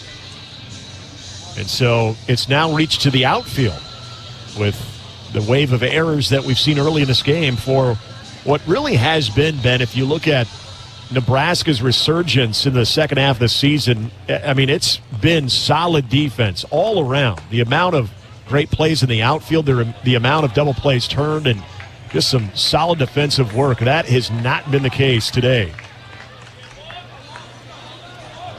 So back to the top of the order for Oklahoma with 1 out, 1 on. At runner in scoring position, Jason Walk will bat for the third time. The Sooners 1 batter away from batting around here this inning. Walk is 0 for 2. Takes a rip at that one, swings and misses, 0-1. Nebraska throwing their bullets here. Drew Christo, as Ben gave you the numbers, this just misses inside with a fastball. Now 1-1. Jason Walk, a .270 hitter for Oklahoma, the Sooners center fielder. Had good pop in that bat. Doesn't always have a lot to show for it. Fastball a bit up. 2-1 here on Jason Walk.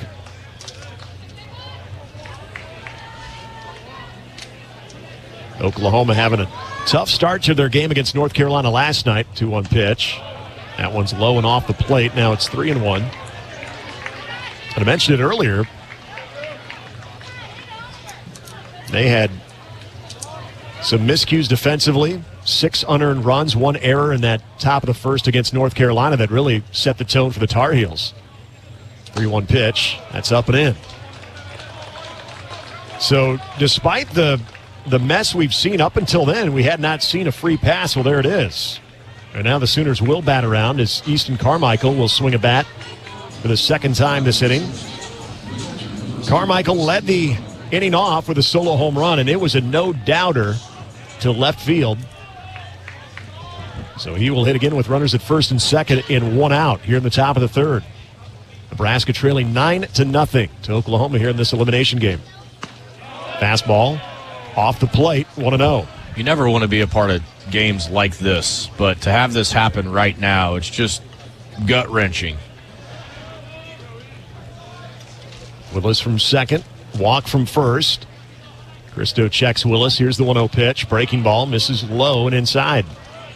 So now Drew Cristo fighting the control here, trying to find the strike zone. Nebraska just desperately needs to get out of this inning. Here's the 2-0. This one's popped up in the center field. Riley Silva waiting for it. Now moves in a couple of steps. Still waiting for it. Now makes the catch. Runners will hold. And there's 2 away here in the top of the third. And that'll bring up Drew Dickerson. Dickerson, 2 for 2. 2 singles. He scored 2 runs.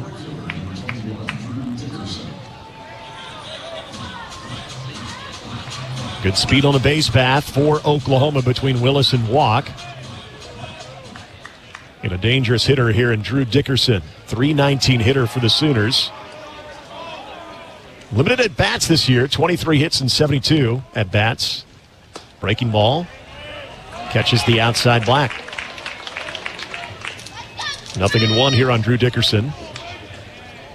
I told you Dickerson had the 2-run shot for Oklahoma on Friday. Really got the Sooners going on what was just a bizarre inning. Between an injury and a fastball down the middle 0-2. Injury had some tension building between the two dugouts. Player returns from injury, a pickoff, and that got everybody riled up. Then Dickerson went the other way and injected a big boost for the Sooners. Here's the 0-2. Misses off the plate with a 93-mile-an-hour fastball. 1-2. Here we're 2 away. Runners at first and second. 6 runs put up in this third inning for Oklahoma. 7 hits. This one shot the other way, foul, out of play. We'll do it again.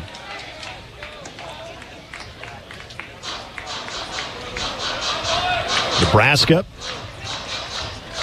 Be interesting to see how they approach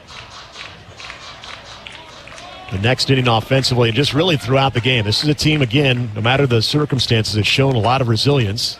Good stop by Eligzo. Now Willis will take off, and that was ugly. Yeah, he lost some equipment there as he slid headfirst into third.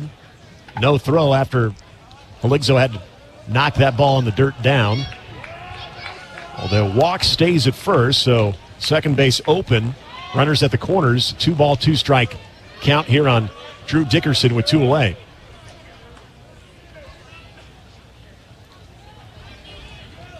Cristo set at the letters.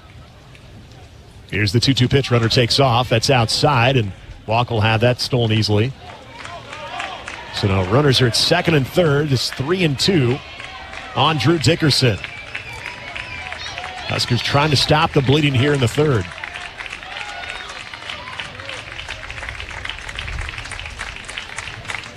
Here's the 3-2.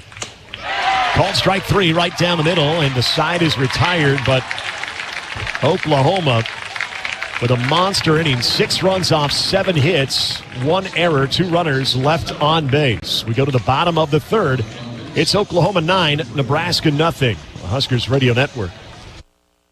Your next vehicle is waiting for you at Woodhouse. With over 20 locations and a variety of brands, Woodhouse offers everything from reliable trucks to family-friendly SUVs. Whether you're looking for a Nissan, Mazda, or Infiniti, our team is here to help you find the perfect fit. Enjoy a seamless car buying experience with our expert staff and exceptional service. Visit Woodhouse today, where quality, selection, and customer satisfaction come first. Or get started online at woodhouse.com. Being game day ready means bringing the diehard passion, all in, all the time. And now, you can show your Husker pride everywhere you go with the Husker Visa Debit Card, free with FNBO free checking. Gear up, game on, and give it up for the Big Red. Every time you pay, the Husker Visa Debit Card, only at FNBO, the bank of Husker Nation. Bring it. Get yours today at fnbo.com/Huskers. Member FDIC. Let's pause 15 seconds for station identification on the Huskers Radio Network. 24-hour sports coverage for Nebraska, Iowa, and beyond. This is KXSP Omaha, KSRZ HD2 Omaha, AM 590 ESPN Radio.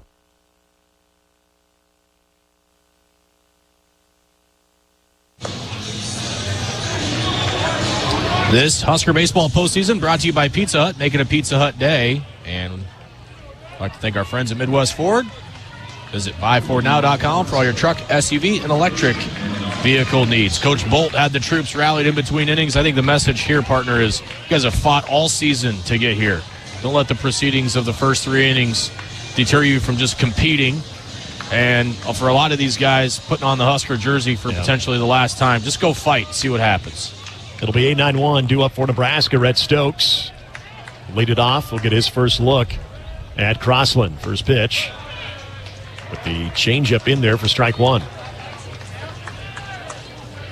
Crossland so far, and after that inning we'll see if it remains the same, but he's been able to command all 3 pitches. Slider, change, fastball. He has been excellent so far. There's the changeup on the outer half, called strike 2. 0-2 here to Rhett Stokes. He's been 95 with the fastball. Good slider, good changeup. Here's the 0-2. Fouls that into the mitt for another strikeout. And there's one away here in the bottom of the 3rd.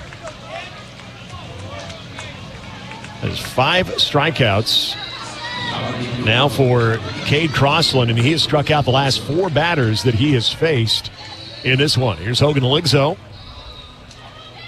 Hogan, a solo home run yesterday, multi-hit game. Also had an RBI single to pad Nebraska's lead in that victory over Holy Cross. First offering, slider inside corner. And my goodness.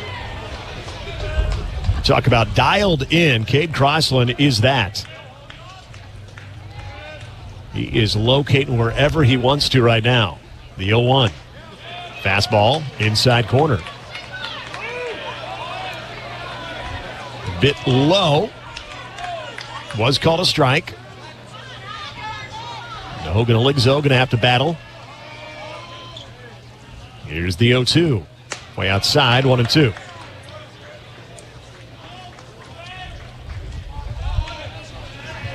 Ligzo now at 207 after the 2-hit game yesterday. 25 hits and 121 at-bats. He's driven in 20 on the year. The 1-2 offering. That's shot the other way, foul. That good contact, just a little bit late on the 94-mile-an-hour fastball. And I told you Ligzo's story, transferred from Creighton, Elkhorn South product. Wanted to finish his college career at Nebraska. It was always a dream of his. 1-2 pitch, way outside again, 2-2. I know we mentioned it before, too, but it's cool to see a guy like that to be able to experience what he did last week and had such a big part in that Big Ten championship and that tournament run. Here's the 2-2. That's pop foul off to the right. Hogan Ligzo battling away here. And Hogan, one of a handful of Huskers that just has not been healthy all year. He's been battling a little bit of a hand issue, but has tried to fight through it. 2-2 offering. Shot back to the net again. Ligzo putting up a fight here. Yeah, Nebraska just needed something like this because this was the other kind of avalanche that they were feeling with this pitcher on the mound. I mean, just to get him working a little bit. Crossland will wind again. This ball is ripped through the left side. What an at-bat by Hogan Ligzo. Sparking some life into that third base dugout after spoiling several pitches before he's able to drive something through the left side of the infield. That was fantastic. This is a 9-0 game, so I don't want to make it sound like the Huskers are a swing away from tying this one, but that was a baseball at-bat right there for Ligzo. That was just awesome. And Hogan Ligzo, as we mentioned, one of many seniors playing some of their last baseball, whether it be in a Husker uniform or ever. And Heligzo putting up a fight there. Here's Riley Silva back to the top of the order for Nebraska. Lefty-lefty matchup. Breaking ball. Called a strike there. Right down the middle. Cade Crossland has been exactly what OU needed today, and they have given him the run support and some. This ball fouled back to the net. Quickly 0-2 to Riley Silva. With 1 on, 1 out. Here in the bottom of the third, Nebraska trailing 9-0. This elimination game.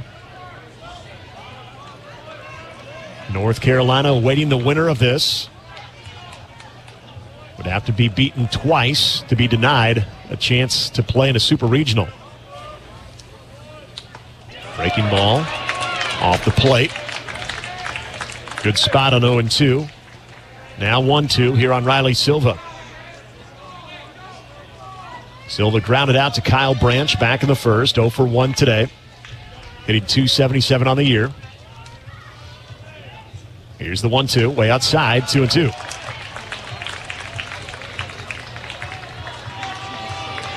Silva has driven in 16 on the year. Crazy to think. It was the Michigan Friday night game was when he got his first extra base hit. Now has 4 doubles on the year. This ball is hit into right center field. Playable, though, for Drew Dickerson from his right field position. Makes the catch, and that'll send Heligzo back to first. So 2 outs here in the bottom of the third. Runner at first for Devin Nunez. Nunez, up until Hogan Heligzo, his base hit was the only Husker runner of the game. He walked back in the first inning. Nunez with an outstanding afternoon. 2 doubles and 2 singles in that win against Holy Cross. And he has really been on a tear in the postseason, going all the way back to the Big Ten tournament. Seeing his average now up to .336 on the year. First offering. Just off the plate with a changeup. Lefty-lefty matchup. We told you Devin Nunez, he has shown the ability to go after big-time heat. Continues to develop nicely as a freshman. This one's popped up into shallow right field. Playable here for Dickerson. They have to sprint in. Calls off Kyle Branch and makes the catch for the third out. So no runs off 1 hit, no errors, 1 runner left on base. We played 3 here at Boshemer Stadium here in the NCAA Regionals elimination game. It's Oklahoma 9, Nebraska nothing. This is Big Red Baseball.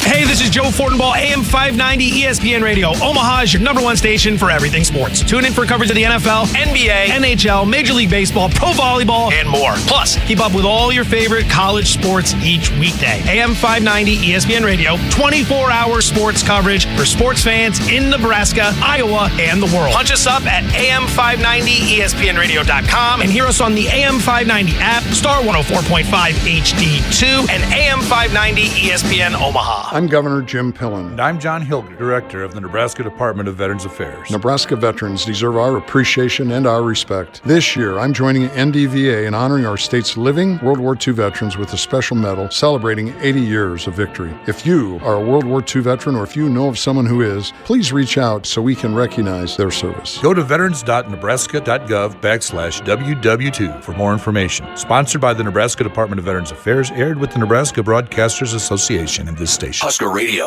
AM 590.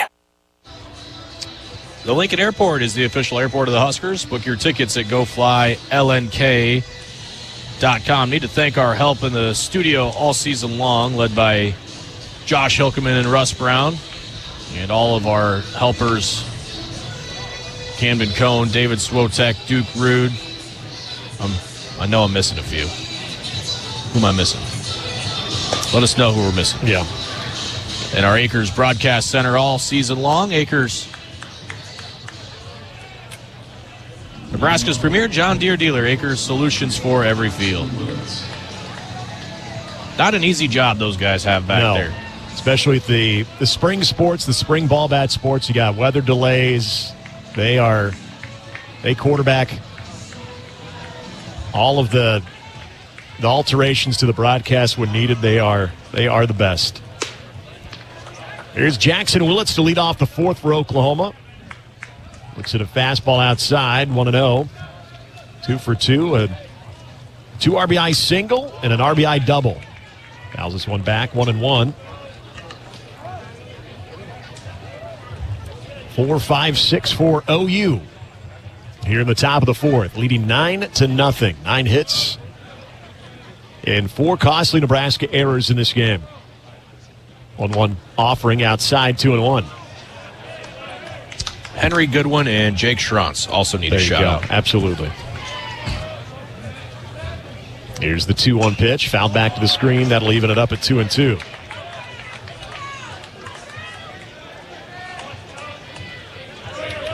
Oklahoma falling to North Carolina last night 11-5, beating Nebraska 7-4 on Friday. Huskers beating Holy Cross yesterday 4-1. 2-2 pitch, and that one is sprayed foul just above the Husker dugout. Count remains even at 2-2.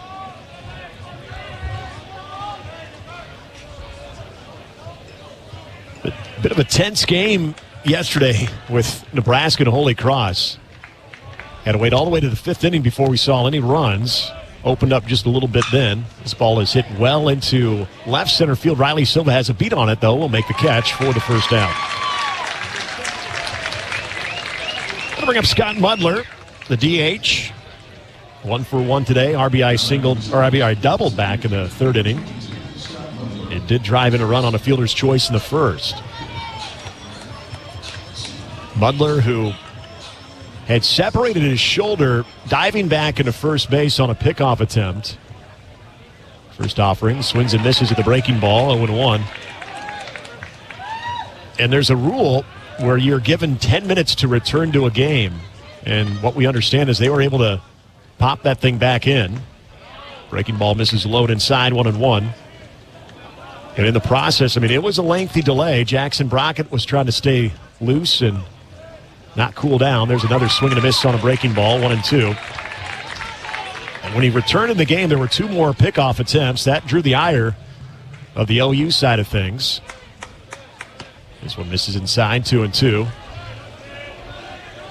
And there was Drew Dickerson, who was the hitter. He was able to tag one out of here, and that really fired up OU even more. 2-2 pitch. There's a ground ball to the right side. Brumbaugh gloves it on the run, flips it over to Sanderson for the second out. So 2 quickly recorded here in the top of the 4th.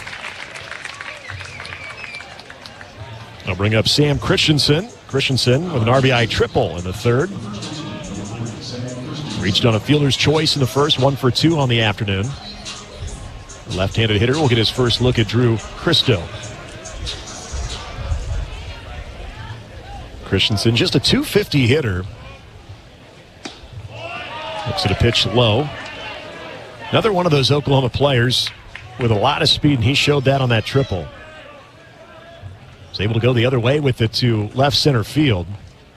Back of the 3rd. Just taps this one foul over the head of Hogan Eligzo.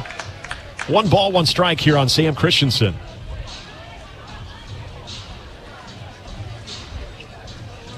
Now the Nebraska 2025 season, it'll be a memorable one, but also one that was a roller coaster at times.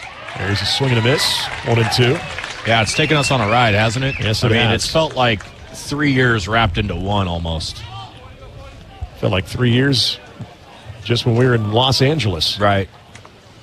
1-2 pitch. Just missed inside. On the cutter, and Drew Christo just trying to shake it off and re-engage here. Here's the 2-2 pitch.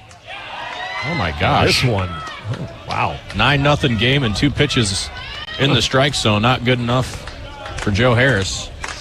So now the count is full here with Tulane and Sam Christensen. Payoff pitch. Foul down the first base. Actually goes off the bag and off the glove of Case Sanderson. And that's going to be extra bases for Sam Christensen as he digs into second. And there's a little bit of that bad luck. It was a ground ball right down the line. Makes contact with the bag as Case Anderson was setting up to get that grounder. And as it hits the bag, it just scoots right up on the glove of Case Anderson and into right field. that type of day. Yeah, man, that California trip feels like, not even kidding, like a year ago. It feels like forever. And you wondered if Nebraska could put themselves in a position that they ultimately did after that trip. Fastball called strike to Kyle Branch. Similar spot, that was called a ball to Sam Christensen. Branch is 0 for 1, had a sacrifice fly, drove in a run back in the third. The 0-1 offering, that one shot up the middle, sharply hit. Coming around to score is Sam Christensen. He will be waved home, throw will be cut off. It's 10-0 Oklahoma. And so a little two-out work here for the Sooner offense. It just has not come easy at all, even when Nebraska got 2 quick outs here in the frame.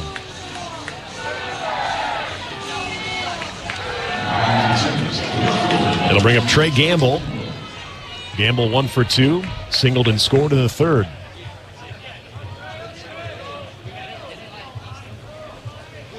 Eleven hits for Oklahoma in this one. Breaking ball in there, strike one. You couple that with 4 errors, but 3 in the first inning alone for Nebraska. Would not be surprised to see the score where it is at 10-0. Here's a foul off the glove of Hogan Eligso. Now quickly 0-2 on Trey Gamble. Yeah, the errors are what's really frustrating. I mean, obviously 4 of them on the board, but the way Oklahoma has swung it today, I'm not sure it really matters. Yeah. 8 of their 9 starters already with a hit in just the 4th inning. Yeah, their second time through the order was pretty convincing offensively. Upstairs the fastball now 1-2 on Trey Gamble. 1 run across here with 2 away. Runner still at first for Oklahoma. 1-2 offering. Missed inside with a fastball.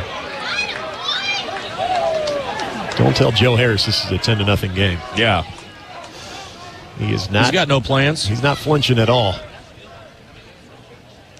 Branch leads away from first. The 2-2 offering. There's a ground ball hit over to first. Anderson will handle this one. Step on the bag to retire the side. Oklahoma adds another run. They do so off 2 hits. No errors. And 1 runner left on base. We head to the bottom of the 4th inning. It's Oklahoma 10, Nebraska nothing on the Huskers Radio Network. Pickup truck, sports car, motorcycle, minivan, townhouse, 2-story, farmhouse, fixer-upper. What you drive and where you live is different for everyone, so it's important to have insurance that fits your needs and is just right for you. At Shelter Insurance, we understand that, which is why our agents help you design a comprehensive auto, home, and life insurance plan. Insurance that fits just right. See Shelter Agent Natalie Kerr in Lincoln, Michael Reeves in Omaha, or Julie Null in Plattsmouth. This is the sound of grilling season. It's time to get back to cookouts, to gathering with friends and family, and making memories. And with Hy-Vee's lower prices on thousands of items all over the store, you can still get the best quality meat and everything else you need for your barbecues at prices that will make you smile. Get back to grilling for less, with a little help from Hy-Vee. Your attention, please. The Nebraska Lottery has given $1 billion back to our state since 1993. The money has gone to protect the environment, improve education, and maintain the state fair, all part of helping to build a better Nebraska. Certainly wish the news was better, folks, is all Oklahoma here in this one, and the Huskers, unless some heroics happen, will have their season come to a close here today in Chapel Hill. But what a ride it's been here in 2025. We'll see if the Huskers can put some stuff together here offensively against Cade Crossland. For as impressive as Oklahoma's offense has been, Crossland has maybe been better. I mean, he has just been dynamic and everything Oklahoma could have wanted and some here today in this elimination game. Yeah, the changeup has been plus, slider's been plus, fastball pretty heavy. 3-4-5 due up for Nebraska here in the bottom of the 4th. Caden Brumbaugh 0 for 1 today, struck out looking, looks at a pitch away. 1-0. Brum, 313 on the year. Really ignited Nebraska offensively yesterday. 2-run shot after the Huskers trailed by 1. Swing off the bat. That's foul. 1-1. And that could not have come at a better time for the Huskers because offense was a challenge for both the Crusaders and Huskers yesterday. And after the DH Scanlon had got a solo shot, you're thinking, uh-oh, this one misses away, 2-1. But then it was a great response, and we mentioned it was 2 really tough at-bats for Caden Brumbaugh. Able to make the adjustment and deliver in a big way for Nebraska. This one's popped up into center field. Trey Gamble moving from his left field position. Now coming in is Jason Walk. He'll call everybody off to make the catch for the first out. Brumbaugh skied that one. Here's Gabe Swanson. Gabe Swanson has had a quiet regional. That was not the case last year, as most of you know. The Big Ten tournament heroics carried into the Stillwater Regional. Gabe just 1 hit in the 3 games so far here in this regional. First offering, fastball off the plate at 92. Swanson, though, talk about some unbelievable moments this year. Never forget that Tuesday night game against Kansas State. This one catches the inside corner with the slider, 1-1. The big 2-run homer against Oregon to get Nebraska going, to send Nebraska to the Big Ten semifinal. Crossland misses away with the fastball. Now 2-1 here on Gabe Swanson.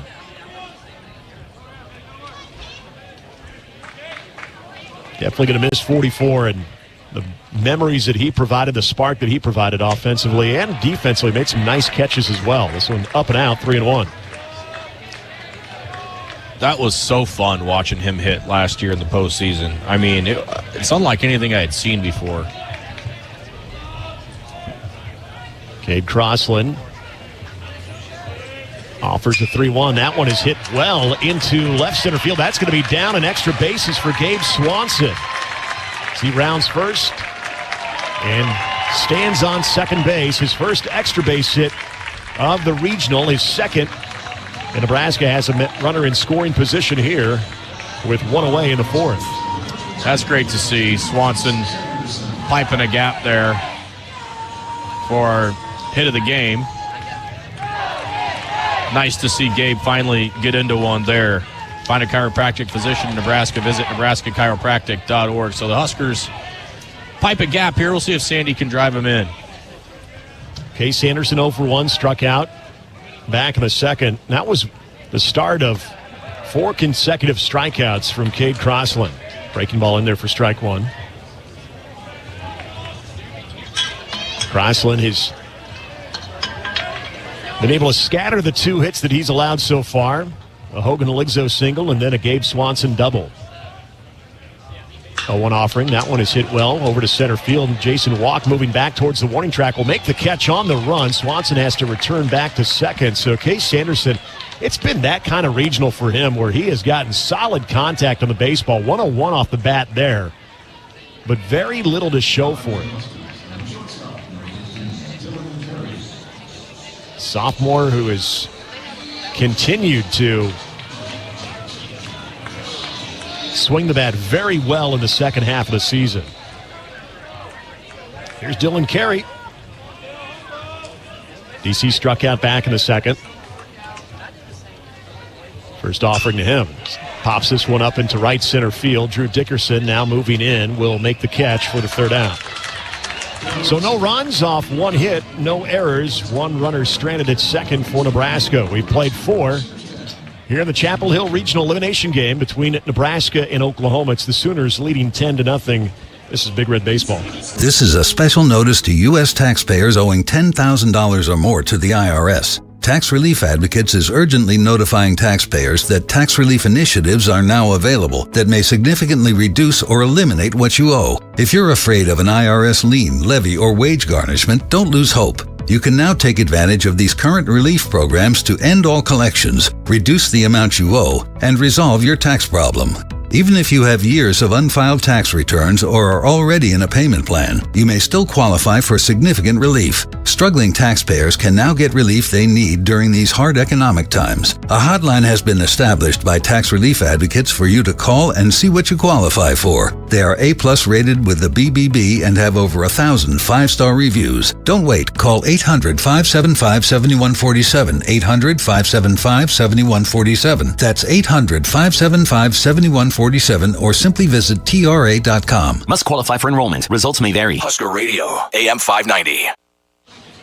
This Husker Baseball postseason is brought to you by Pizza Hut. Make it a Pizza Hut day. Also, Husker Baseball brought to you by Woodhouse. Woodhouse has been a trusted partner in your everyday since 1975. Shop for your next vehicle with the home team at Woodhouse and the official auto dealer of Nebraska Athletics. Huskers, well, it hasn't been their day so far, trailing Oklahoma 10-0 after 4 innings here at Boshemer Stadium on the campus of North Carolina here in the NCAA Regional Elimination game. As we've reached the 5th, to tell you about it, once again, here's Ben McLaughlin. All right, thank you, Nick. Yeah, not their day indeed. The Huskers have been on the wrong end of Sooner thrashing to this point. Christo back out to work for the Huskers. He'll have 9-1-2. Due up. Dawson Willis. First pitch swinging and pulls a fly ball foul left side. 0-1. Willis 1 for 2.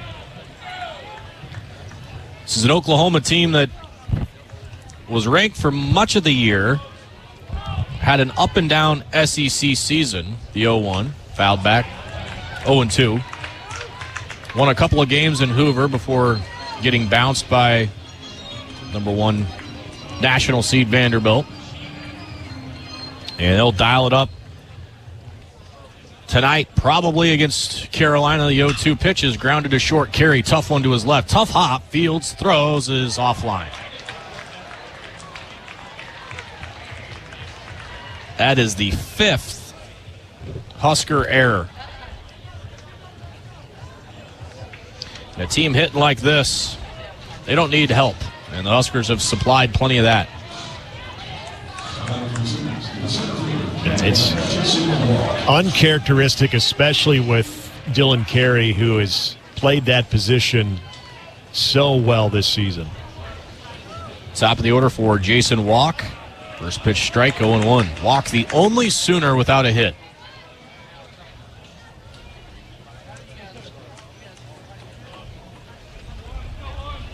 Christo has to go from the stretch now. Pitch. Chopper to first. Sanderson picks it up. No umpires make a call. So now we're just going to call a foul ball just because.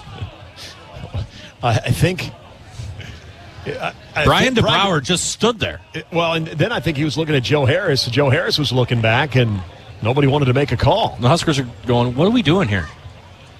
Brian DeBrouwer just stood there.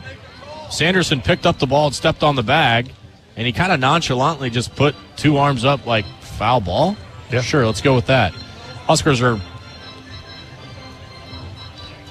I think, content to just play on here. I mean, it was foul. Where Case Sanderson had gloved it, he was definitely in foul territory, but it was close enough to where you'd think he'd get some type of indication. The 0-1 pitch. Low, 1-1. But okay. Sure. It's whatever. Oh, boy.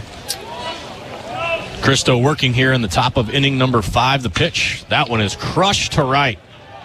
Backing up is Butenbach to the wall, and the ballpark just holds it for the first out. That is par for the course for Jason Walk here in the Chapel Hill Regional. Yeah, he has just been all over the baseball with the barrel. And whether it's right at somebody or in this case, maybe just under it enough for the ballpark to hold it. And I mean by just a few feet. Yeah, Jason Walk, the effort that he has had in the batter's box for Oklahoma, you would think would deserve a little bit better fate than what he's had to this point. Quick delay as Carmichael adjusts some of the equipment. He's been an issue for a lot of pitchers this year, including the Huskers today. This pitch misses over the heart of the plate, the top of the zone. 1-0. Just a bit high there from Cristo. Carmichael has scored twice, had the no-doubt shot that started everything in that marathon third inning. This pitch is down low, 2-0. Carmichael, go ahead. I was going to say, despite that disastrous start with the errors, you're thinking still early enough in the game, 3 runs isn't insurmountable. But, yeah, you're absolutely right. Carmichael started what was just a barrage in the third. The pitch. Inside, 3-0. Carmichael has homered in both games against the Huskers here in Chapel Hill. Handling the catching duties today. Cristo's going to have to come all the way back here, the 3-0. Called strike right down the middle. Carmichael thought it missed. It was 3-1 now.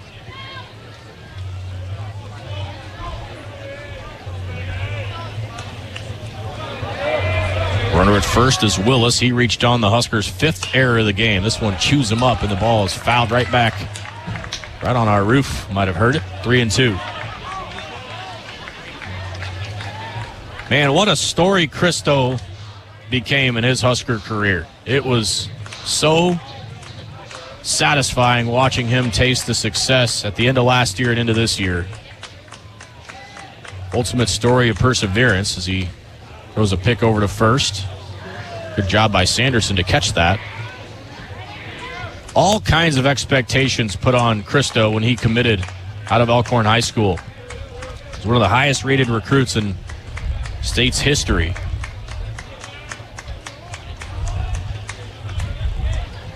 The 3-2 here. Runner goes. Pitches inside, ball 4. And it certainly didn't come without its struggles. Drew is as fiery of a competitor there is. And on top of what he was able to do on the mound in his career, he is doing more off the field to help himself in life after his baseball career is over. He is going to take the MCATs here this summer, as this pitch is a called strike to Dickerson. He is studying to become a doctor. Doesn't quite know what he wants to do yet. They thought maybe something with physical therapy or something in the sports world. That's to be decided. The 0-1. Just missed, 1-1. And so he's got bigger plans than throwing strikes and getting outs. He's set himself up for a very successful career. And you just tip your cap to everything Cristo has been able to do for this Husker program. The 1-1 is swung on and missed, 1-2. He'll be a name that's remembered for a long time, and you better believe everybody on this team looks up to him. He's the one that breaks the team down in the huddles and is a powerful voice in the clubhouse. The 1-2 pitch, outside 2-2. 31st appearance is good enough for 6th most in a season as well for Drew Cristo. So when we said he has been that arm has been busy and he has been a busy man this year, there you go. Been an absolute workhorse. The 2-2 here. Waved and missed for a strikeout. Dickerson sat down. 2 outs here in the 5th. And even think back to the early portions of this year, Cristo had some struggles. I mean, he wasn't like picking up where he left off at the end of last year. He had to really roll into his role this year. And typical Cristo fashion was able to do it. This pitch is missing somewhere to Willits, 1-0. He's able to straighten it out and really became the weapon that Nebraska needed him to be to help get them here to this regional. The pitch sharply hit towards second. Brumbaugh fields and throws to first, and that ends the Sooner 5th. No runs, no hits, a walk in air, and 2 left. Go to the bottom of the 5th inning. Oklahoma still in firm control of this one, 10-0 on the Huskers Radio Network. Farming is hard work. Between managing crops, livestock, and equipment, there's not much time left to handle financing and loans. At Dakota Mac, we can help you do the heavy lifting when it comes to ag financing. Whether you're a full-time farmer, an investor, or a young and beginning farmer, we're here for you for all your ag lending needs. Let Dakota Mac help you work smarter, not harder. Hi, it's Boyd Minnery from Dakota Mac. Call me at 402-463-4637. Learn how Dakota Mac products can work for you. In the game of life, we all step up to the plate. Sometimes it feels like we're facing a curveball with no clear path. Call, text, or chat 988 for the Suicide and Crisis Lifeline. It's free, confidential, and staffed with trained counselors ready to listen and provide support. Don't wait for the ninth inning. Reach out, speak up, and let's strike out life's challenges together. Because we're more than players, we're a resilient community. Remember, in times of need, call a timeout. Call, text, or chat 988. It's okay to ask for help. We're here for you. Every swing, every slide. Play ball. Presented by Nebraska DHHS. Your attention, please. Your Nebraska Lottery's given $1 billion back to our state since 1993. The money has gone to protect the environment, improve education, and maintain the state fair. It's all part of helping build a better Nebraska. Huskers will go back to work here in the bottom of the fifth inning. All Oklahoma so far. 10-0 as the Huskers will bring up the bottom third of the order. Nebraska trailing big in this one, and it has been the Oklahoma offense and the left arm of Cade Crossland that's really put Nebraska in an unenviable spot here in the bottom of the fifth inning. Max Butenbach will try and get us started for Nebraska.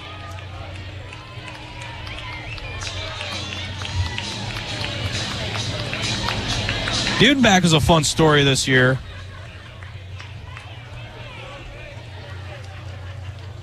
As the first one comes home to him, and he rips one right on the ground to the second baseman. Branch doesn't even move. Throws to first for the out. That ball was smoked off the bat of Butenbach at 103. We've said it quite a bit throughout the season, but not real sure what to expect from Max this year because he didn't have a huge role on the team last year, but just went up to the Northwoods League and ripped apart that league in the summertime. And struggled a little bit to start this season. But, man, he turned into a fun story as Rhett Stokes takes a first pitch strike. Obviously battling the sickness for almost the better part of a month.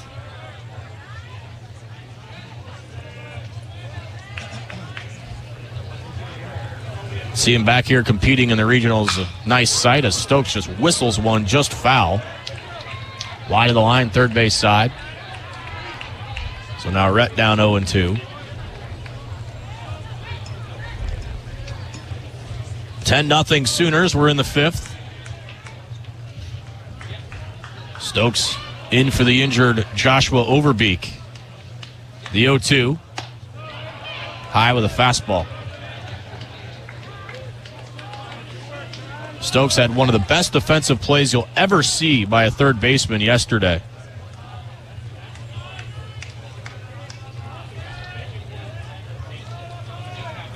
The pitch. Swing and a miss.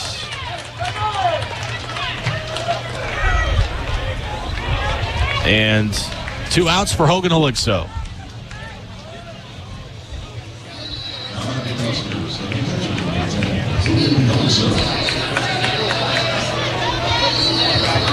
Incredible at bat from Hogan. His first time around with a single into left field. He's put together a great stretch here in the last month. Swings the first one here and fouls it back and out of play. And the biggest hope with Oligso is you hope he feels satisfied with his decision to come to Lincoln. And I think he did. He got to raise a trophy last week in his hometown.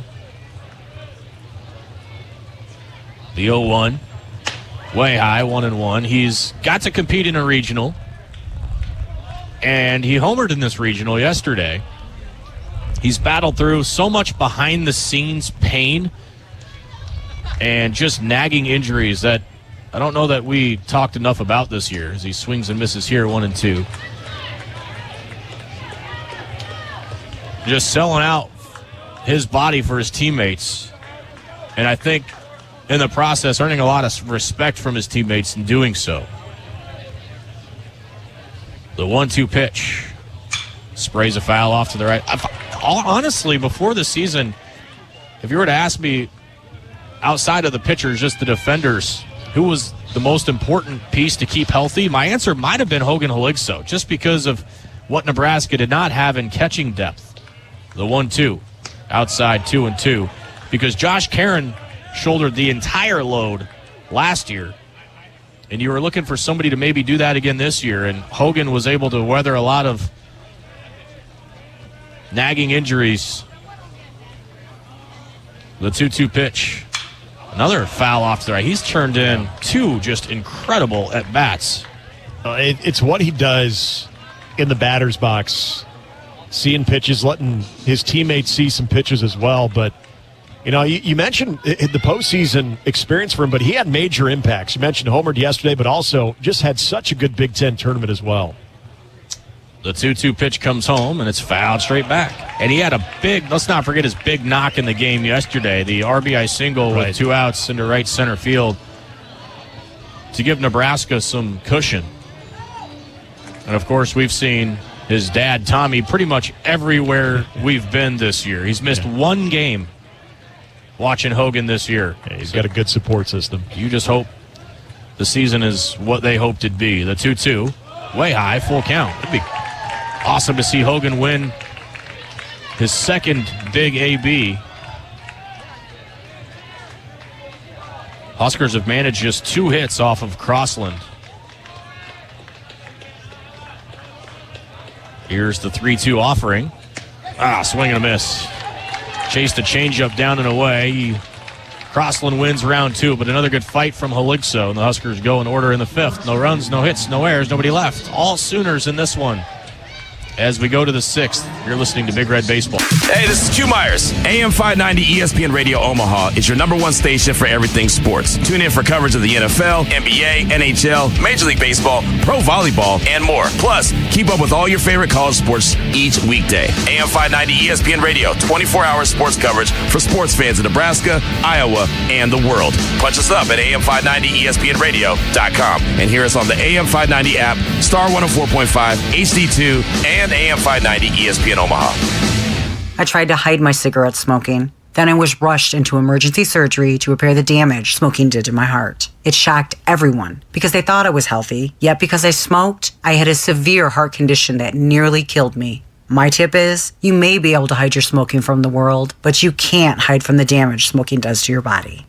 Call the Nebraska Tobacco Quit Line, 1-800-QUIT-NOW, 1-800-784-8669. Paid for by Tobacco Free Nebraska. Aired with the Nebraska Broadcasters Association and this station. Husker Radio, AM 590. One of every 3 fatal crashes in Nebraska involves an alcohol-impaired driver. If you drink, don't drive. Impaired driving is deceptively dangerous from the NDOT Highway Safety Office. Huskers bring in a new right fielder, Cale Frost. Will get his final college baseball action here today in Chapel Hill. He takes over for Max Butenbach, so hopefully Cale can get a couple ABs here to finish it out. Drew Christo back for the Huskers here in the 6th, and back in for us is Nick Hanley. All right, thank you, Ben. Senior out of Gilbertville, Iowa. Cale Frost out there in right field. And played some of the last innings of college baseball for that young man who is going to look back at, again, a solid career. South Dakota State, culminating to being the Summit League Player of the Year in 2024. Here's Scott Mudler to lead it off. High and outside, 1-0.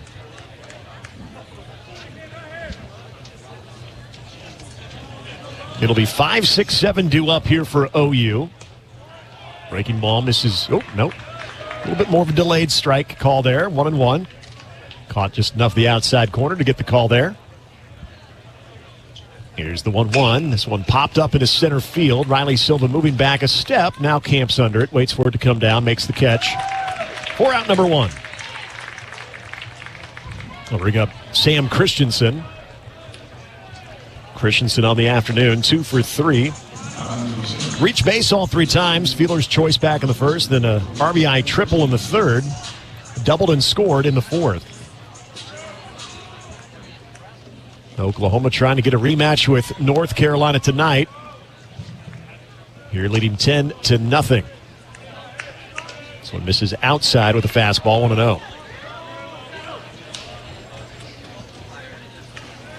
There'll be some decisions to be made in the offseason for some players that this one misses low, 2-0. With that new junior college rule not affecting your eligibility, could come back when you otherwise could not for some of these players. This one fouled back to the OU dugout. Now 2-1 on Sam Christensen. So we'll see. Some of those decisions coming, you would think, in a matter of days and weeks ahead. Christo misses away with that offering, now 3-1.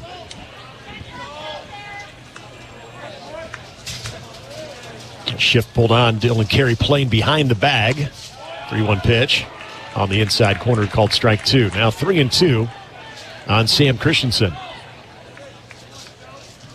Brett Stokes playing more on the shortstop side of things from his third base position. This one sprayed the other way, foul up against the net above the Husker dugout. Devin Nunez making a nice play off the net there. 3 balls, 2 strikes, 1 out here in the top of the 6th. Here in the Chapel Hill Regional. The offering misses low. And so OU will have a base runner here in the 6th, as Christensen has now reached for the 4th time. That'll bring up OU second baseman Kyle Branch. Branch, a couple RBIs today. RBI single in the 4th. Drove in a run with a sacrifice fly in the 3rd.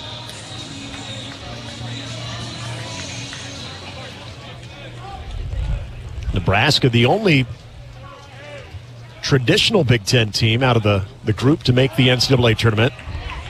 Breaking ball in there for strike 1 on Branch. It was Oregon going 2-Q in the Eugene, Oregon regional.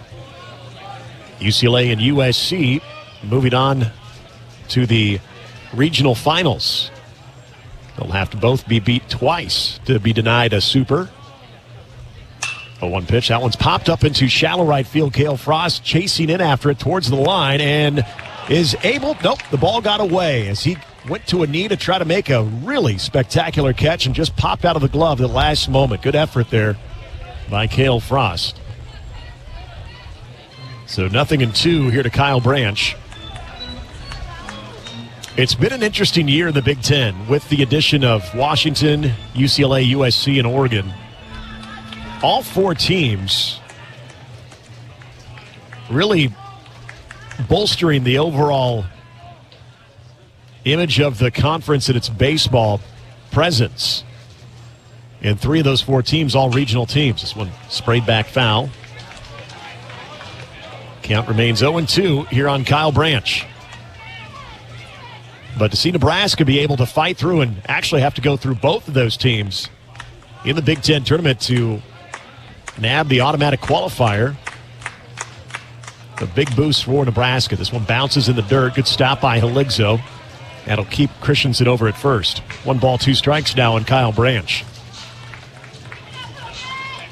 Huskers were able to win in somewhat miraculous fashion against Michigan State to stay alive. Of course, remember the Oregon game. Huskers winning that one 7-3. It was a tight one in the semifinal against Penn State. Nebraska outlast the Nittany Lions and then shut out UCLA. This one jammed and fouled back to the net again. Battle going on here between Drew Christo and Kyle Branch.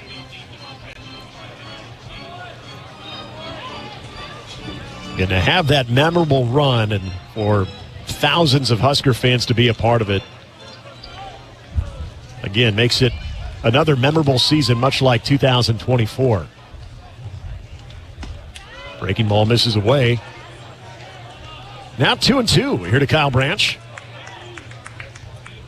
And the great thing about that run and really the second half of the season, there's been so many contributors for Nebraska in so many different ways. 2-2 pitch. Chopping ground ball on the left side. Dylan Carey makes a great backhand, but has no play on that as he was able to glove that, but that took him well into shallow left field. So everyone will be safe. Keeps it in the infield. And Dylan Carey, by getting to that one, keeps Christensen at second. Otherwise, he would have easily been at third. So you do have a force with one out. It'll be Trey Gamble, the 8-hole hitter for Oklahoma. Gamble 1 for 2. Drove in a run with a sacrifice fly. Or beg your pardon, 1 for 3 today. First pitch. Catches the outside corner, 0-1. Christo's been able to work ahead of hitters. It's just been able to make quick work. That's been a little bit more challenging.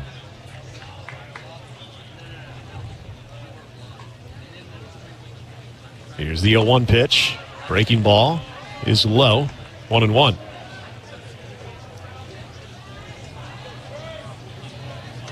So Drew Christo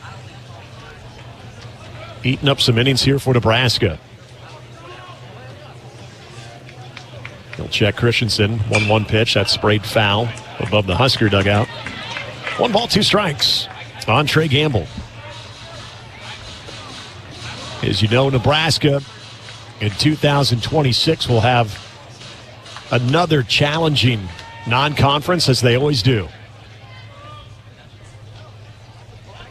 Here's a pitch, almost hit him. Came inside, 2-2. But it really has served them well.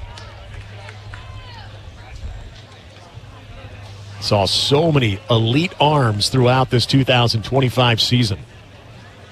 And for Nebraska's part, they've had some success. This misses upstairs, now 3-2 on Trey Gamble.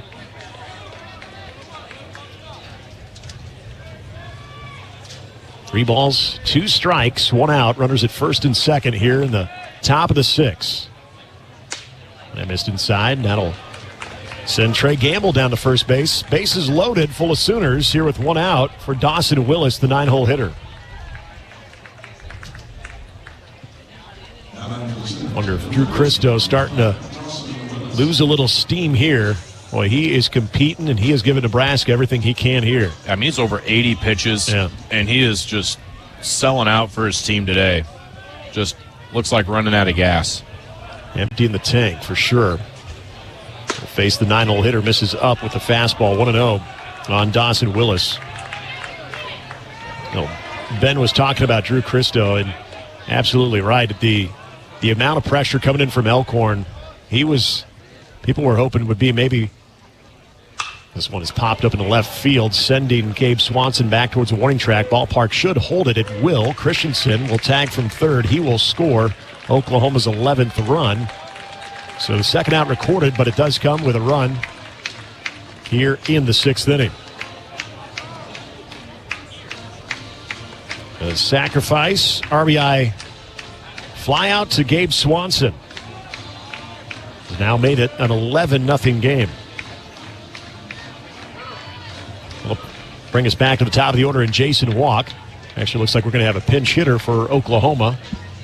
And it'll be Deshaun Harris. Harris now will enter the game. Saw Harris come in midway through Friday's game, and then he actually got the start last night in the game against North Carolina. So he'll have his first at bat here with runners on the corners and 2 away. First pitch grounded through the right side, and that's going to score a run on the base hit. Going from first to third is Gamble, and he will get there easily. So another run scoring here in the 6th. It's now 12-0 OU. So Deshaun Harris wastes no time. First pitch he sees, able to drive it through the infield for an RBI single. And that'll bring up Easton Carmichael. Carmichael with the towering home run back in the 3rd. He has reached base 3 times, reached on an error back in the 1st. Rob Childers coming out, and this is likely going to do it for Drew Christo. And again, tip of the cap to Big 2-5, not only for the effort that he tried to give in emptying the tank here, but just the career he had at Nebraska. Going to miss Drew Christo in the Husker uniform. Meant so much to this team both on and off the field. Not the way that he would have wanted to end it, but definitely a career for Nebraska to be very proud of. We'll tell you about the new Nebraska pitchers. We do make that call to the bullpen. It's a Nebraska soybean pitching change. Another Nebraska farm fact. Farmers and ranchers raise livestock, poultry, and soybeans to provide nutritious, affordable protein for everyone. We'll tell you about the new Nebraska pitcher when we return here on the Huskers Radio Network. If there's one thing Nebraska's known for, it's our beef. And Nebraska soybeans feed a lot of them, and even more pigs and chickens. I'm Jason Pinky, a farmer near Craig, Nebraska. Soybeans are vital for feeding our livestock, and they're also a powerhouse protein source for people worldwide. Our world needs protein, and Nebraska soybeans are making a difference. From tailgate grills to global plates, farmers deliver affordable, nutritious protein to build muscle and energy for everyone. Nebraska soybeans, feeding, fueling, and innovating for the future. Let's pause 15 seconds for station identification on the Huskers Radio Network. 24-hour sports coverage for Nebraska, Iowa, and beyond. This is KXSP Omaha, KSRZ HD2 Omaha, AM 590 ESPN Radio.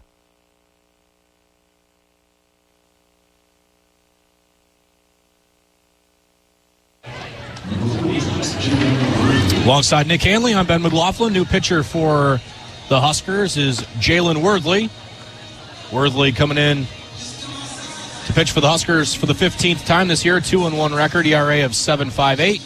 He's pitched 19 innings, allowed 22 hits, 17 runs, 16 earns, 8 walks, and 12 strikeouts. And he'll try and get the final out recorded here in the 6th with OU up big. So Jalen Worthley, his first appearance in the regional. We'll try to put out another crooked number for Oklahoma in this game. Resetting it, it was 3 runs, aided by 3 errors in the first. That got OU off and running right out of the gate in the top of the first.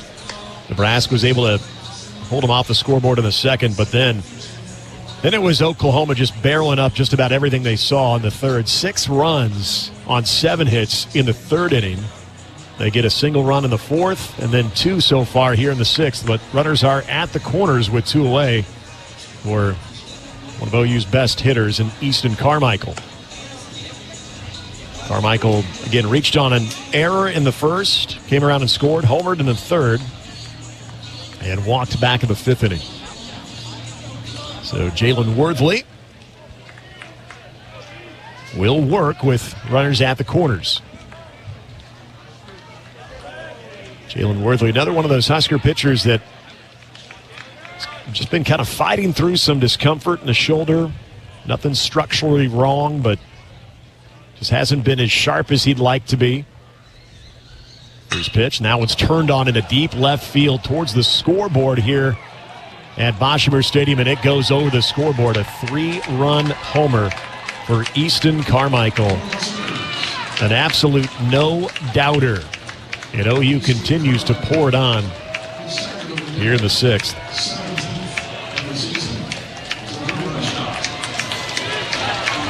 Well, unfortunately, it's just been that kind of year for J-Dub. He's one of Nebraska's most reliable guys at the end of last year and just hasn't quite had the sophomore year that you'd hope. Oklahoma now leads 15-0 in this game. Hine outside of Drew Dickerson, 1-0.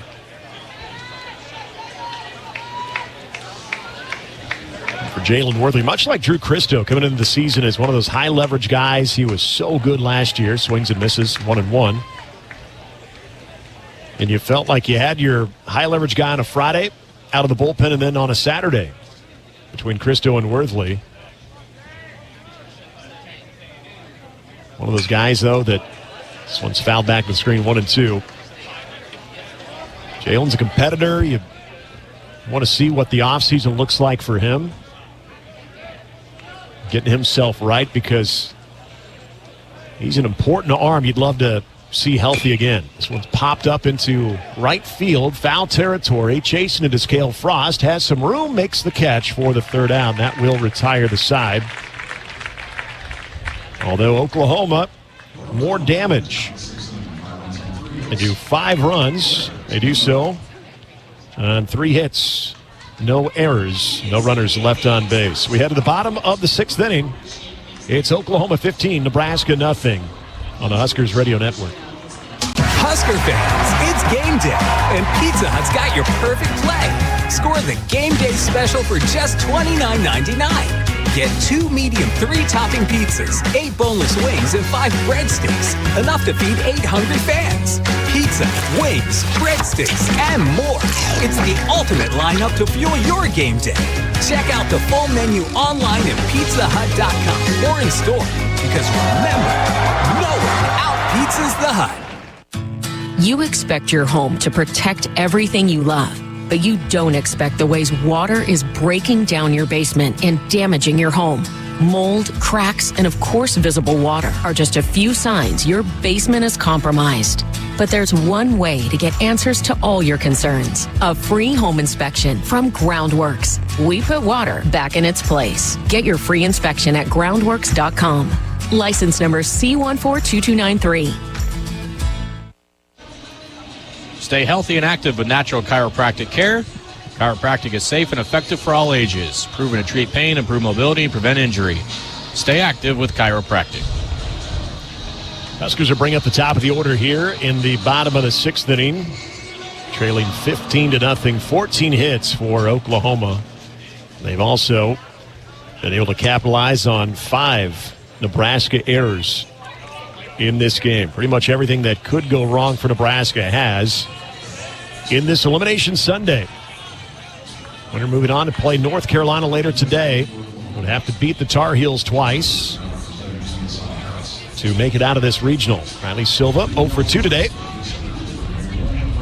275 hitter on the season for the senior out of Cambridge, Ontario, Barton County Community College transfer.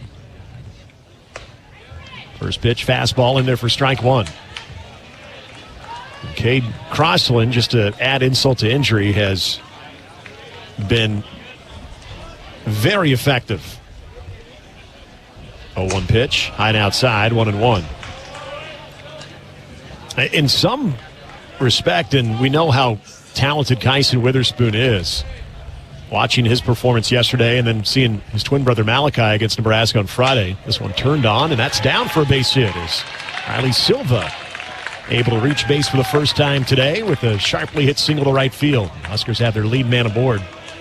And going back to Crossland, you could say, and now things can be a little bit different when you have the lead that Crossland was working with early, but he had such effective command on 3 pitches where you can make the argument that he has looked the best out of the 3 OU starters this weekend.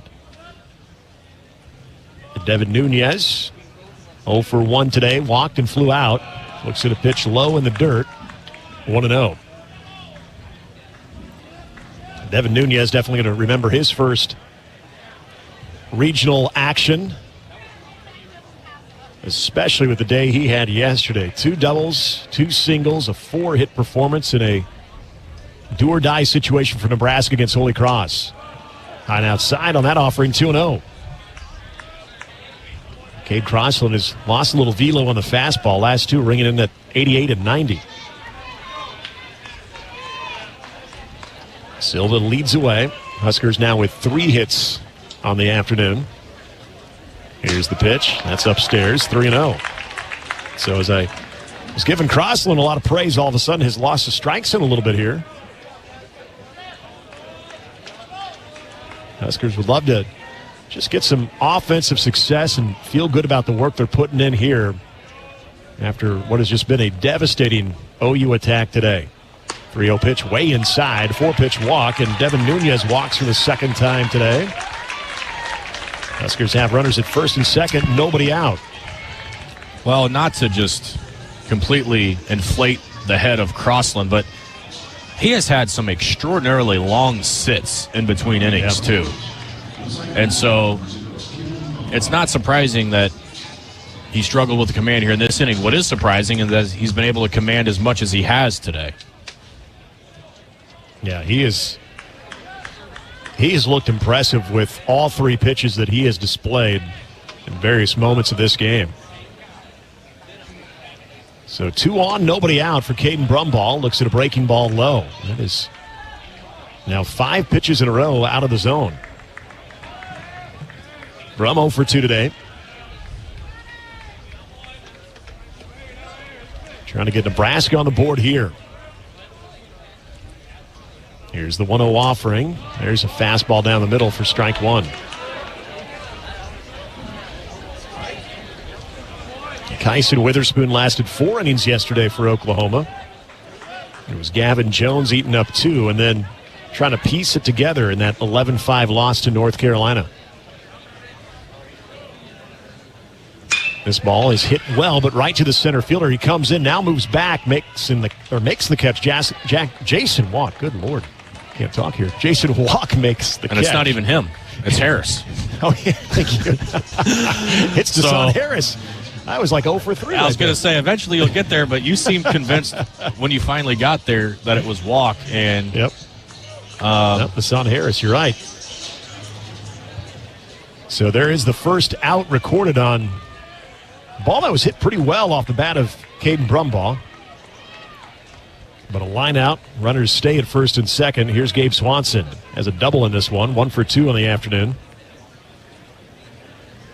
Swings and misses at that offering. 0-1.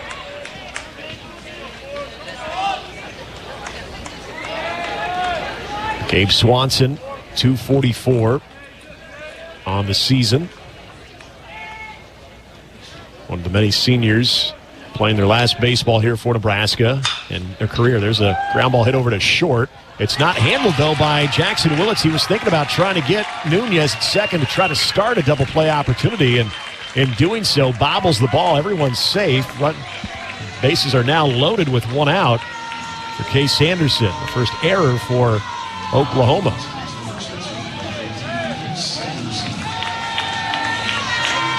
So Case Sanderson, who hit it hard, but right to the center fielder back in the 4th inning.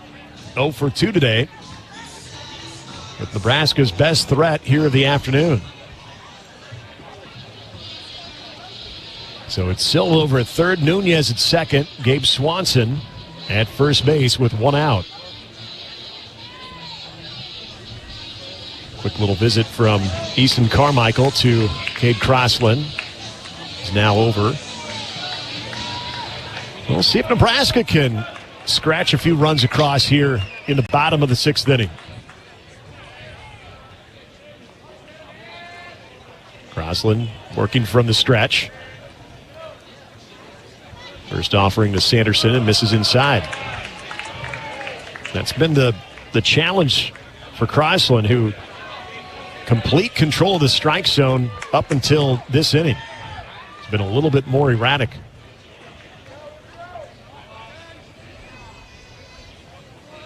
Crossland set again at the letters. Here's the 1-0 offering. This one's popped up foul, and that's going to work its way out of play into the seats. 1 ball, 1 strike on the Husker first baseman, Case Sanderson. Boy, Sandy excited about his future as well. Another guy that really came on late offensively, hasn't been 100% healthy at times, dealing with a little bit of back discomfort. 1-1 pitch. Breaking ball just catches the outside corner. That was a good one. 1-2.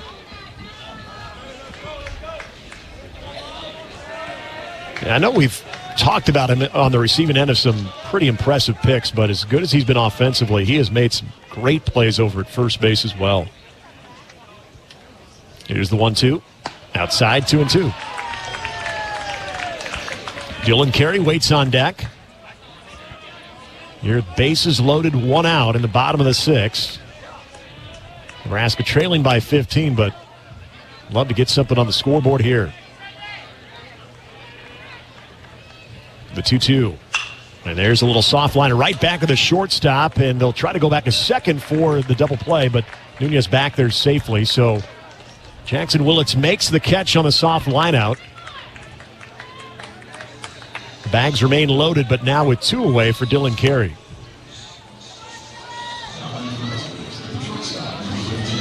DC 0 for 2 today. He's had a tough day, just defensively, tough day all around for Dylan Carey. See if he can turn that around here in the batter's box. First offering to him. Swings and misses way out in front of the changeup. 0-1 here on the Huskers shortstop. Gabe Swanson from first, Nunez second, Riley Silva, who led the inning off with a single to right field, leads away from third. This ball is hit down the left side. Great stab by the third baseman. Willis fires over to first and not in time. So Nebraska does get a run on just a terrific defensive play by Dawson Willis. That should have been extra bases, but he just goes full extension to his right to keep that ball from going to the outfield, but they do beat it out. It's an infield single. Nebraska gets a run. Man, even in a 15-0 game, the Huskers can't grab a break. What a snag by that third baseman right there to keep maybe 3 off the board. And Dylan Carey drives in his 41st of the season. Here's Max Butenbach with bases loaded and 2 away. Actually, new hitter here. That's going to be Cale Frost. Beg your pardon. Didn't write him in there.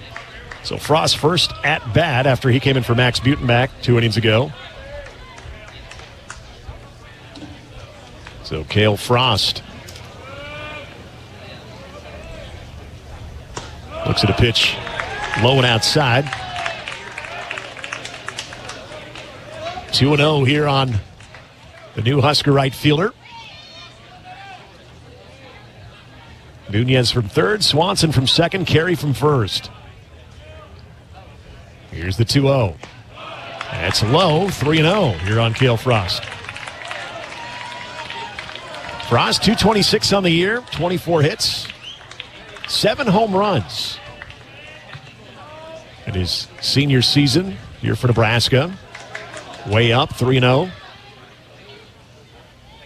The pitch.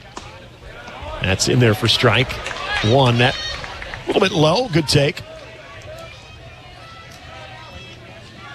See if he can get something in the strike zone to drive and be on time with. Crossland comes set. The 3-1. That's in there as well. Runners will be off here on the full count offering with 2 outs. And bases loaded. Crossland working back to work into a full count here on Cale Frost. Here's the 3-2. Called strike 3 on the inner half. Cale Frost doesn't like it, has some words with home plate umpire Joe Harris, and that will retire the side. Huskers get 1 run. They do so off 2 hits, 1 error, and 3 runners left on base. We've played 6 here in Chapel Hill. It's Oklahoma 15, Nebraska 1. This is Big Red Baseball. At Cox Mobile, we know you're smart. You brush your teeth in the shower to save time, make coffee ice cubes for your cold brew, and wear goggles to cut onions. You also added Cox Mobile. So smart. Now you're running on the network with unbeatable 5G reliability and saving on your Cox internet. It's ingenious, just like you. Oh, thanks. Cox Mobile, the smart way to mobile. Cox postpaid internet required. Cox Mobile runs on the network with unbeatable 5G reliability as measured by Ookla LLC in the U.S. to age 2023. Other restrictions apply. Learn more at cox.com/mobile. Huskers fans, switch to solar and save big. With JTech, you'll score $500 off any solar installation, a free energy analysis, and a free monitoring system to keep your home running like a champion. Plus, knock it out of the park with a 30% tax credit when you bundle solar with a metal roof. Book your free energy analysis today. Call 402-261-3682 or visit yourexteriorexperts.com. JTech Construction and Solar. Husker powered. Tax credits are subject to eligibility and IRS regulations. We recommend consulting with a qualified tax professional to confirm your eligibility. We are not accountants or tax advisors. This Husker baseball season brought to you by Teammates. Teammates Mentoring is a proud partner of Nebraska Baseball. Head over to teammates.org to learn more information about how you can get involved, join the team, be a mentor. So Nebraska gets on the scoreboard, an infield single by Dylan Carey. As Ben mentioned, very well could have been a bases clearing extra base hit, but third baseman Dawson Willis making one heck of a play to keep that from happening. So it'll be 4-5-6 due up for the Sooners. Jackson Willits leads it away for the Sooners, leading 15-1 here in this regional elimination game. Willits has had a good day. 2 RBI single back in the first, RBI double in the third. 2 for 4 on the day. We'll get his first look at Jalen Worthley. Pops up the first pitch he sees in a shallow right field. Caden Brumball calling everyone off, makes the catch for the first out. Scott Mudler will make his way to the plate, the DH.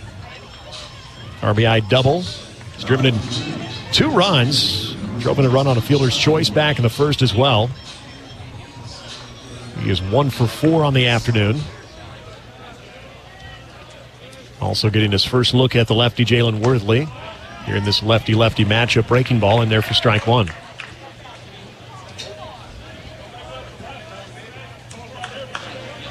The 0-1 pitch turned on foul down the first base line. 0-2. Nebraska with 4 hits, 5 errors in this one with the lone run. Oklahoma 15 runs. They got 14 hits and an error in this game. Both teams have left 6 on base.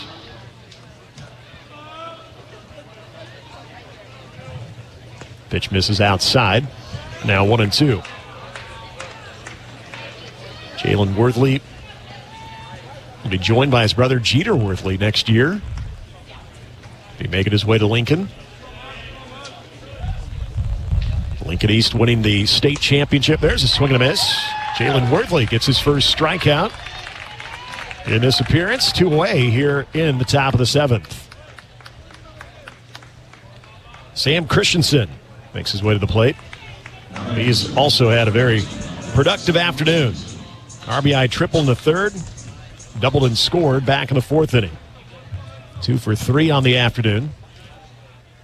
First offering, that one is driven into left center field. That's down for a hit. Christensen rounding first, now heading to second, and he will motor all the way to second, slides head first, and he's in there with his second double of the afternoon. So Christensen, all hustle on that ball, hit to left center field. And the Sooners have a runner in scoring position here with 2 away in the top of the 7th. That'll bring up Kyle Branch.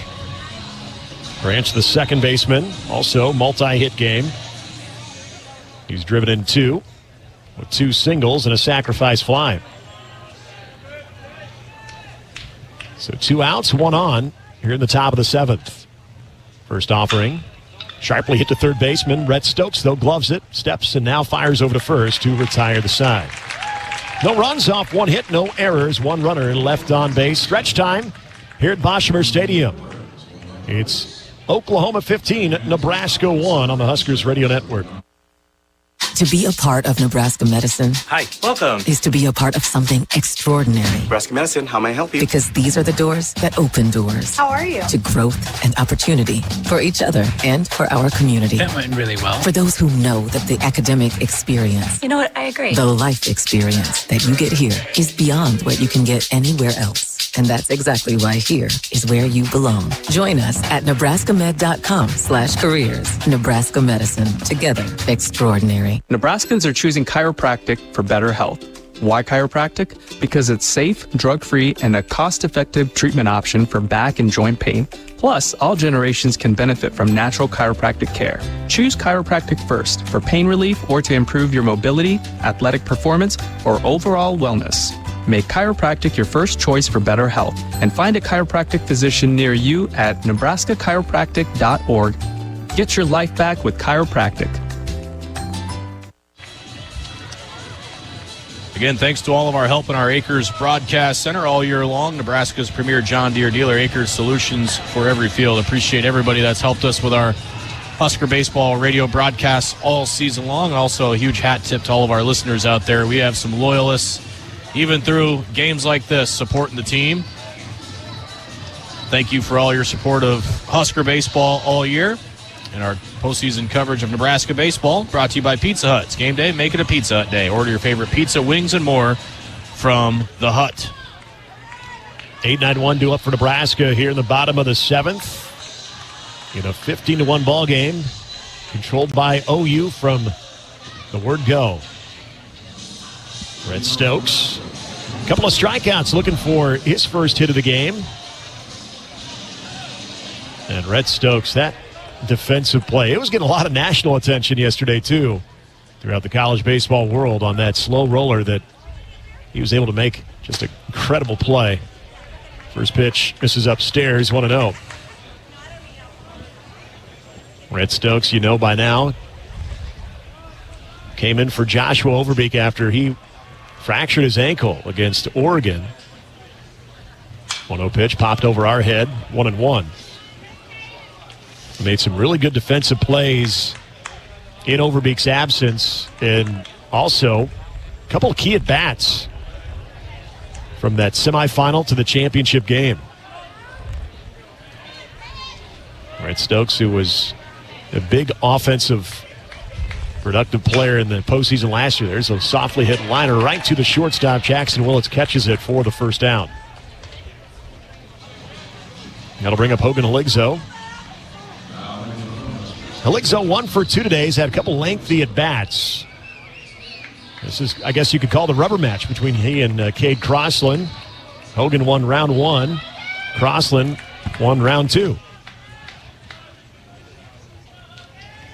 Third at bat for Nebraska's senior catcher here in this one. As he pops this one up into right center field. Drew Dickerson moving in will make the catch for the quick out. And 2 quick outs here recorded in the bottom of the 7th. That takes us back to the top of the Husker order. Riley Silva wrapped one into right field back in the 6th. He's 1 for 3 today.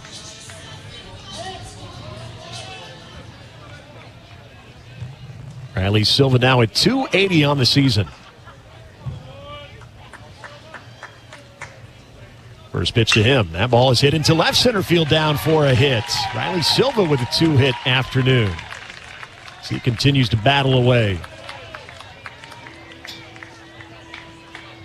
And here's Devin Nunez. Will hit with a runner on and 2 away. Devin Nunez has reached base twice today. He's 0 for 1 with a couple of walks. So Riley Silva, 2 for 4 on the afternoon. First pitch, swing and a miss. Went after an elevated fastball. Silva was 0 for 4 yesterday, so getting the 2 hits today. Feeling good there for the center fielder for Nebraska. Now Devin Nunez trying to have a go at it. Swings and misses 0-2. A couple of elevated fastballs here on Nooney. And now going to have to battle. Nunez back in the batter's box. Crossland comes set at the letters.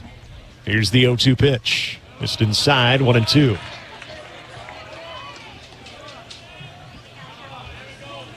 You talk about guys emptying the tank. Cade Crossland's doing that as well. Now at 106 pitches. And you've seen that velocity drop considerably. Now into the upper 80s.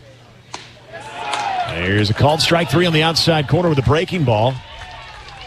So Devin Nunez goes down looking. The side retired. Huskers, no runs on 1 hit, no errors, 1 runner left on base. We played 7 here at Boshemer Stadium in the NCAA Regional in Chapel Hill.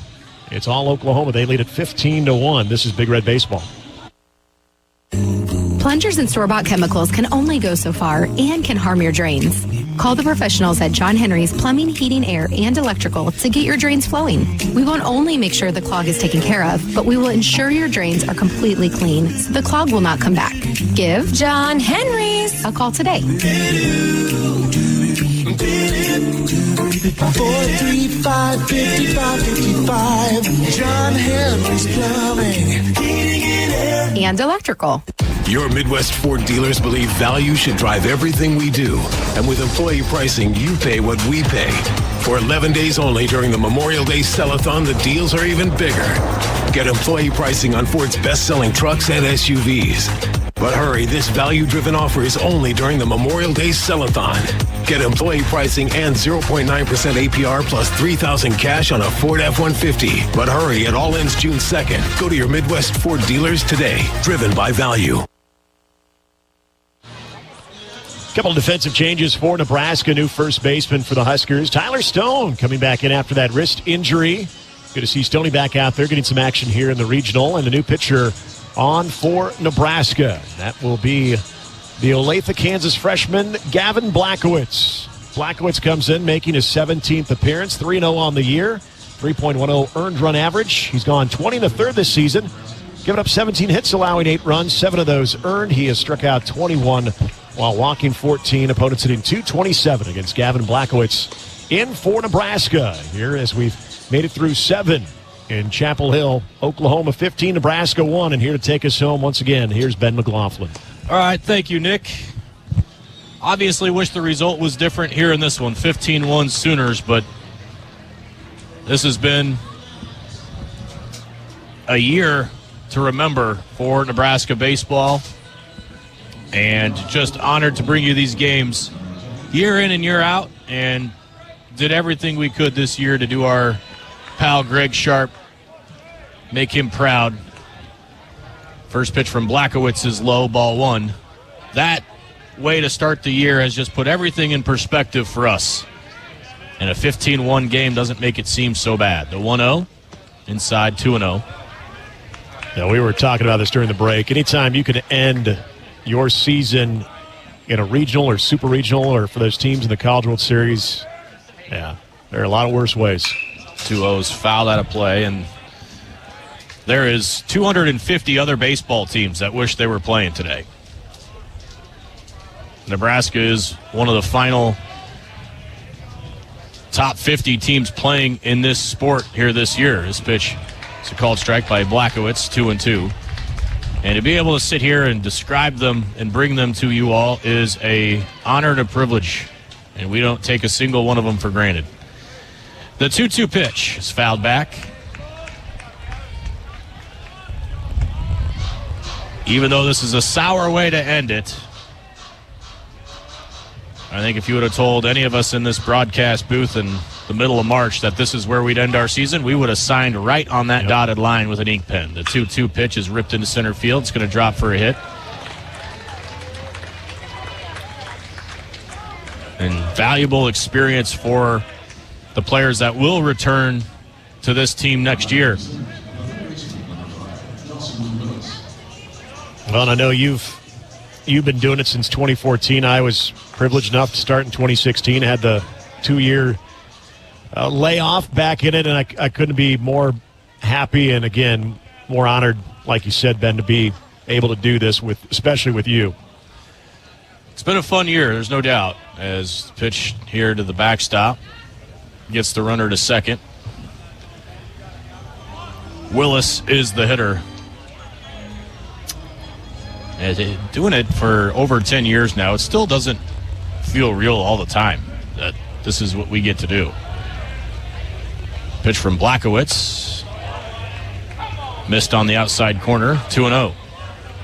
These are the games, as far as the result, that we like to not dwell on as much, but, gosh, so many great memories, too. So many exciting moments.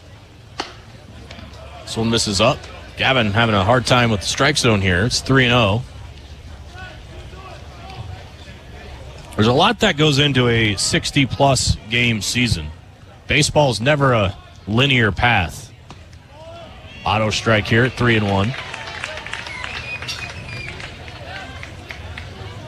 Just to think about all the promise and possibilities, that's what makes February so fun, is you just never know what you're going to see in a year. This pitch is ripped into the glove of Stokes, who had the runner crossed up between third and home. For second and third, he waited too long to make a decision, and Willis beats it out. He had Gamble hung up between second and third, and he took an extra shuffle. Now the Sooners have him on the corners with nobody out. That's too bad, because he made such a good pick on that really hard hit ball, 99 off the bat, and Rhett Stokes didn't have a lot of time to react. Just a slick pick by the Husker third baseman, but you're right, just one step too many. Just got to know where you're going with the baseball. Back to the top of the order in Harris. The first one. Called strike, top of the zone, 0-1. It's going to go as a single for Willis. You're welcome on that. Husker defense just hasn't been at a competitive level today. This pitch hammers the inside corner, strike 2. And of everything that's happened today here in this game to help us get to where we're at, I think that's the thing that's going to bug the head coach the most. Seeing that 5 up in the error column. The pitch. Fouled straight back. Well, I know I'd be remiss if I didn't mention, speaking of the head coach, you and I have talked about this on various airwaves and radio interviews and the broadcast, but they treat us like family, and it starts with the head coach. No doubt. This one is low, 1-2. Couldn't be more appreciative of that relationship and all of the coaches. They're fantastic players. Everybody, they're just so welcoming. The 1-2 pitch. That one's drilled into the gap in left center. Silva charging hard. No way you can get that one. It's down. More runs coming for Oklahoma. Double there from Harris. 16-1. And I think that's kind of it in a nutshell right there. That was a 2-strike pitch off the outside corner. And he still hits it in the left center field gap. Just not much you can do there as a pitcher except tip your cap. And for an OU team that was averaging just a little over 6 runs per contest, you knew they had that ability to erupt, but boy, this has just been impressive. What's also been impressive is this guy, Easton Carmichael. Carmichael with 2 home runs here in this one. All SEC pick this year. The 1-0. Mile high pop-up into shallow center. It's Caden Brumbaugh. One step onto the outfield grass. Actually comes back on the skin of the infield to make the catch. Carmichael undoubtedly trying for his 3rd home run right there. And there's the first out of the inning.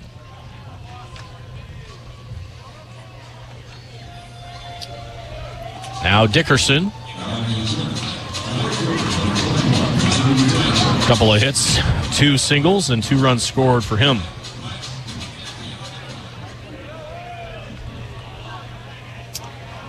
Blackowitz goes from the stretch in the pitch. That one's lifted in the air to right. Frost comes in a few steps. He's there to glove it, makes the catch. The throw's going to come to Stone. He cuts it off. Sack fly RBI brings in another Sooner run. And that's 17 on the board.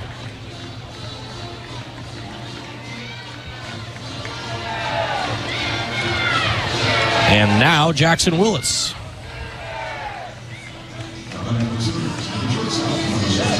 Oklahoma has been relentless, to say the least, and I guess if you're North Carolina right now, hoping that they're using it all up on Nebraska. North Carolina had no problem scoring last night either. Nope. This pitch to Willis is fouled off. Season is never fun to end, but to have it end this way it stings.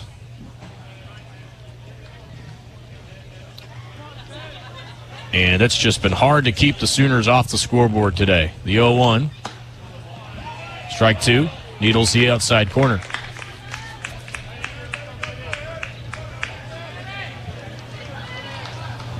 Blackowitz trying to finish the top of the 8th.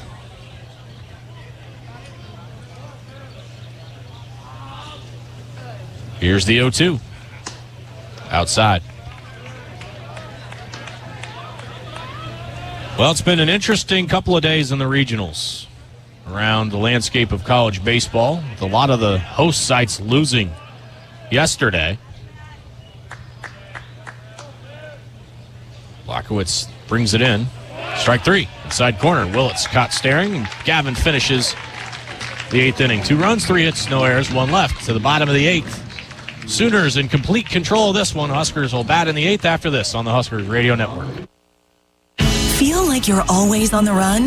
Me too. As an independent financial professional, I help all kinds of busy people. Young families planning for college, couples working toward retirement, people securing their legacy. Wherever you are in life, Emeritus can help you get more out of life with insurance, employee benefits, and financial services. You're moving fast. Let's help make sure you're on the path to a fulfilling life. Find your next step at Emeritus.com. Insurance products issued by Emeritus Life Insurance Corp. They say consistency is the key to success. They weren't wrong. So how about grabbing a beer that's consistently smooth, consistently refreshing, and consistently light? You might just find that the road to success can be pretty enjoyable.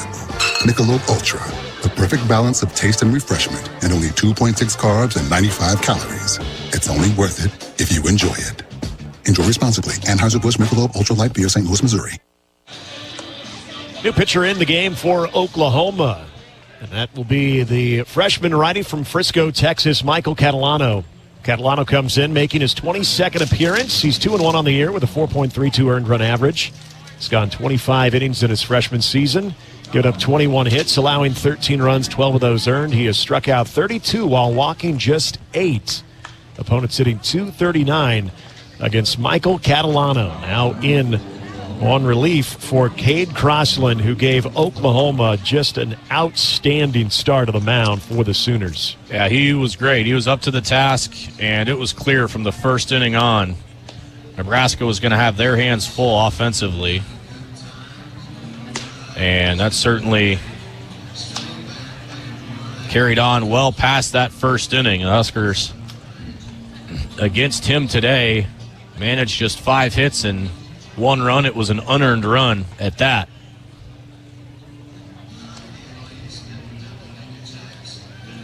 He was outstanding. And you have to have performances like that in this tournament if you're going to make a run. Not to say Oklahoma's poised for that. I think, speaking of having their hands full, I think they're going to have that with Carolina, who looks like just a well-oiled machine through 2 games here in this regional.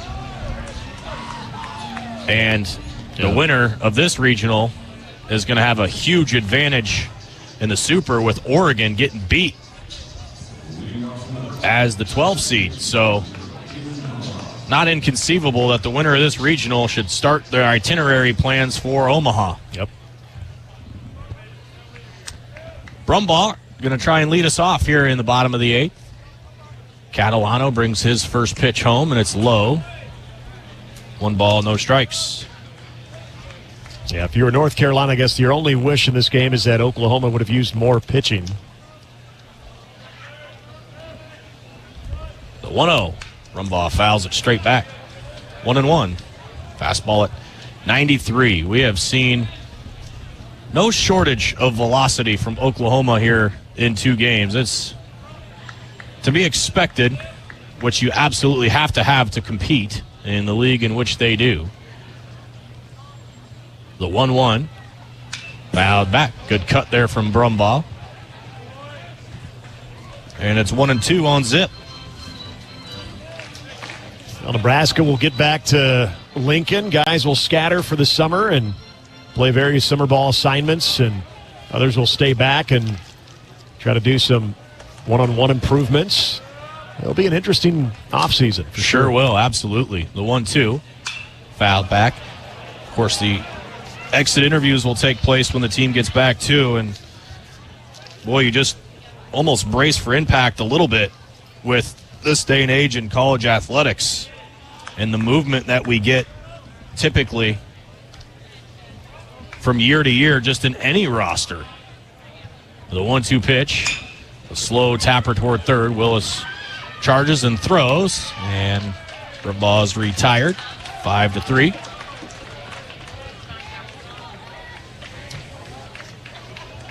I think that's, again, the experience that if you're Will Bolton, this coaching staff, and you can still, despite the ups and downs of this season, can find yourself in a regional, not only for the guys that you desperately want to keep on the roster, but also guys that are looking for a new home to bolster this roster. Always a good look, regardless of what the score is today, to be here. No doubt. Playing. First pitch to Swanson, misses, down. 1-0. I got to tell a story about Gabe. I don't know that I've ever told this story. So, Swanson in the fall, as pitch is brought home and fouled back, 1-1. And typically the coaches will give us something on a player, right? Oh, this he has a family member that brought him to Lincoln, or we saw him in a camp, or whatever the case may be. Liked his JUCO, had a JUCO connection. Swanson came to Nebraska from Iowa, as we know. Hawkeyes had no interest in Gabe. The 1-1, low 2-1. Didn't really care to recruit him at all. He was the player of the year his senior year. So he comes to Nebraska as a camp. Huskers liked their swing, but he had no position. The Huskers did not know where to put him defensively. And so the 2-1 first is low, 3-1. I remember coaches telling me, we have this kid from Iowa, and he just rakes, but we have no idea what to do with him. He's a walk-on, and lo and behold, it's Gabe Swanson. The 3-1, ball forward. So Gabe walks and potentially his final Husker at bat. And we hear stories like that occasionally from guys that, make some noise and, maybe threaten to make the roster. Yeah.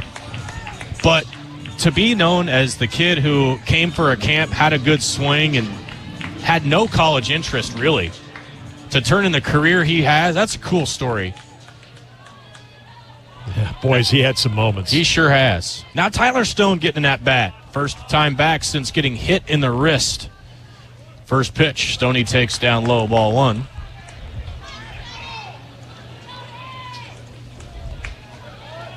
Yeah, there's a lot of unique paths to Nebraska for guys that were not in state here. And again, as we talked about, you just hope that experience, especially the ones that are calling it a career, and it's, their time is done in college baseball, that they don't have any regrets at all.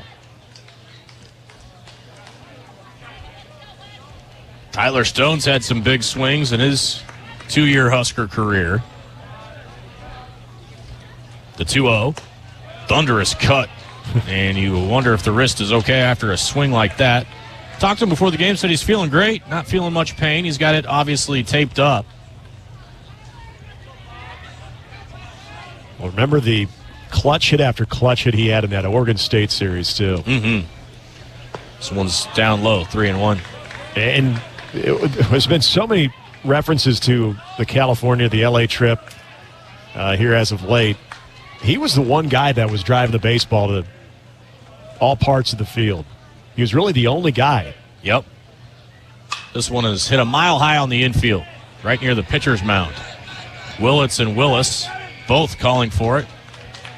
And Willis takes charge and puts it away for the second out. And we have another pinch hitter as Jaron Cotton going to grab a stick. That'll end the season of Dylan Carey. DC will have a choice to make here in the offseason as well. And we have really enjoyed watching DC over the years and play shortstop this year. Among the program's leader in doubles. Cotton's first pitch is swung through for a strike, 0-1. So if there's anything that I can say about Dylan Carey besides the obvious, his overall play in the short time that I've had a chance to know him, is maybe one of the nicest and just better representatives of a student athlete that you could ask for. The 0-1. Low. So one time we were waiting for our bags at like 1 in the morning coming back from somewhere. This might have been last year, the year before, I don't remember. And I asked something to Dylan, like, how you feeling, or something of the sort. The 1-1 pitch to Cotton in the dirt. And he looks at me and he gives it was like I was interviewing him. I'm just trying to help the team any way I can. And I'm like, dude, I don't have a microphone out right now. This is just me and you talking. But that's how he is all the time. I mean, honestly. Just a polite person. He's such an optimistic, glass half full type of kid. The 2-1 pitch to Cotton, late on a fastball, 2-2. Yeah, it always has a greet for you no matter what the result was. If you see him after the game, if you see him before, he's just such a positive guy. The 2-2 pitch. Cotton couldn't help himself on a fastball up. Strikeout victim, ends the inning. Huskers go quietly in the 8th. We go to the 9th. All Sooners in this one. This is Big Red Baseball. Huskers fans, switch to solar and save big. With J-Tech, you'll score $500 off any solar installation, a free energy analysis, and a free monitoring system to keep your home running like a champion. Plus, knock it out of the park with a 30% tax credit when you bundle solar with a metal roof. Book your free energy analysis today. Call 402-261-3682 or visit yourexteriorexperts.com. J-Tech Construction and Solar. Husker powered. Tax credits are subject to eligibility and IRS regulations. We recommend consulting with a qualified tax professional to confirm your eligibility. We are not accountants or tax advisors. At Central Valley Ag, we believe there is room at the table for everyone. And in 2025, the year of the cooperative, we're celebrating the strength of farmers like you. Cooperatives were built by farmers, for the betterment of farmers, working together to create opportunity, stability, and a future for the next generation. Because when we stand together, we grow together. Our planet is hungry. Together, we feed it. Central Valley Ag. Coming into pitch here in the bottom of the 8th for Nebraska will be the sophomore from Overland Park, Kansas, T.J. Coates. Coates will come and make it his 8th appearance. Does have 3 starts on the year, 7.84 earned run average. He's pitched 10 1/3 this season, giving up 9 hits, allowing 10 runs, 9 of those earned. He has struck out 14 while walking 13. Opponents hitting .237 against T.J. Coates, now in for the Huskers here in the bottom of the 8th. Bitter pill to finish 2025. Huskers down huge. And Oklahoma going to go to the bench as they're going to start getting some starters off their feet with a match with North Carolina tonight. Mason Hamlin will pinch hit for Mudler.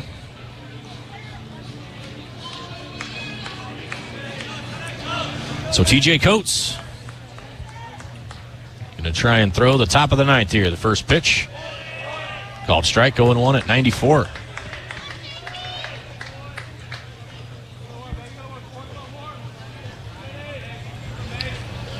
TJ ready for the next one. Nasty slider. That's pretty good there. 0-2. Sheesh.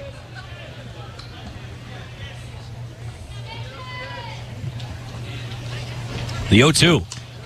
Slider down and away. TJ is an interesting study. I mean, his stuff is unquestionable. Mid-90s with the fastball. You just saw the slider there, the 1-2. Just ate him up there as he fields his position nicely and underhands to Stone to first for the out on that fastball at 96. It's just been the execution and control for TJ. And if he can find that, it's going to play. And we saw him tabbed early in the year as one of the midweek starters when Nebraska would have a Tuesday, Wednesday midweek. But you're right, it's always been that control, and you hope that continues to develop. Christensen takes nasty slider in there, 0-1. What a day he's had.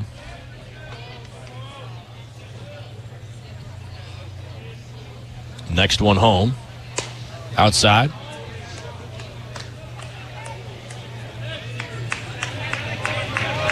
We'll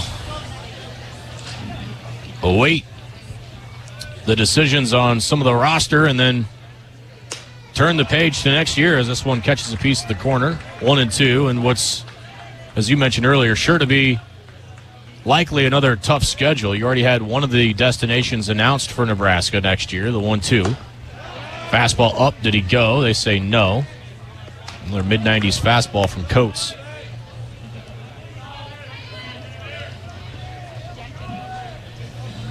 Two.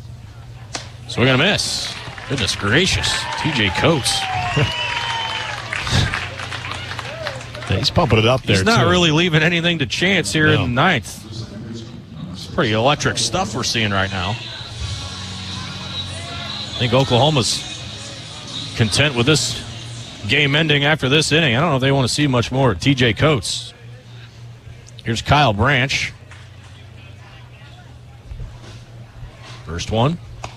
That slider is just filthy. Am I seeing this right? You're seeing it correctly. That's got some serious depth to it. It's got some explosiveness to it.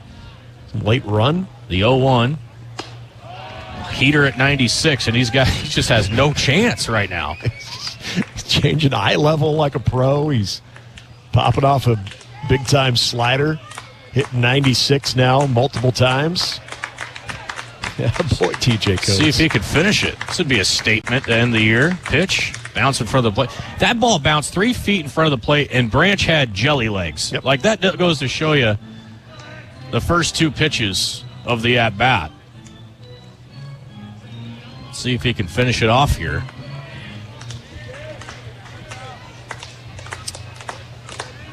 The 1-2. Sprayed just off the end of the bat, out of play.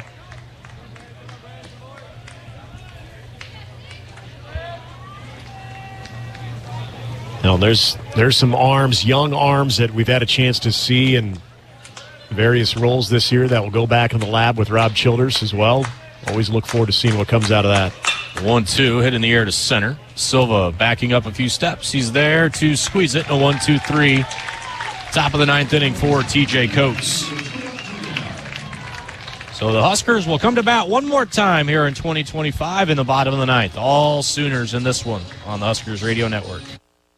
No need to hunt around for friendly service, low prices, quality products, and great experiences. You'll find it all with the local experts, Sapp Brothers Petroleum. If you're tired of tracking down another late delivery, it's time to consider Sapp Brothers, where we pride ourselves on delivering products on time or even ahead of schedule, with your safety our top priority.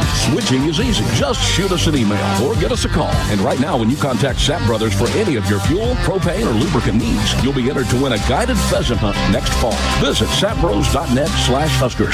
Being game day ready means bringing the die-hard passion, all in, all the time. And now, you can show your Husker pride everywhere you go with the Husker Visa debit card, free with FNBO free checking. Gear up, game on, and give it up for the Big Red. Every time you pay, the Husker Visa debit card, only at FNBO, the Bank of Husker Nation. Bring it. Get yours today at fnbo.com/Huskers. Member FDIC. Let's pause 15 seconds for station identification on the Huskers Radio Network. 24-hour sports coverage for Nebraska, Iowa, and beyond. This is KXSP Omaha, KSRZ HD2 Omaha, AM 590 ESPN Radio.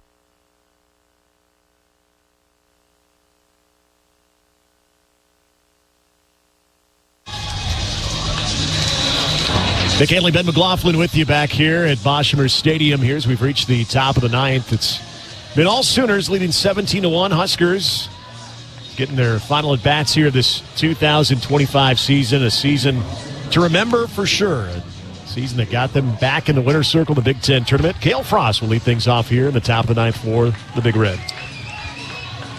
Frost, Stokes, Helixo.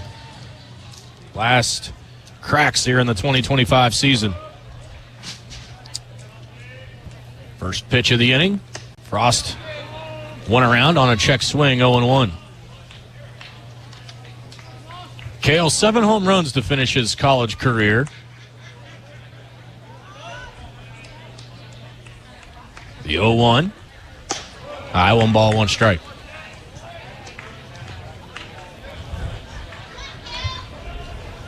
Hard to imagine a game going any better for Oklahoma with a long day on tap. The 1-1. High, 2-1. Not a ton of stress at all for Oklahoma. They had this game by the throat from the first batter. 3 errors in the first inning for the Huskers. Set the stage for what would be a big day for the Sooners offensively as pitches swung at and missed 2-2 by Frost. I'm sure there's going to be a lot of the what-if conversation if Nebraska handles the baseball. It's clean in the first inning, but what OU did in the third inning, that was pretty convincing offensively. 2-2. Cale swings and lifts a towering fly ball to shallow center. You've got 4 Sooners calling for it, and finally making the catch was Branch awkwardly into center.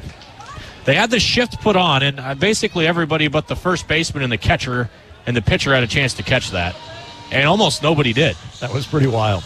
I thought for good measure someone just came out of the dugout and ran out there just to help out. I mean, that's what it looked like.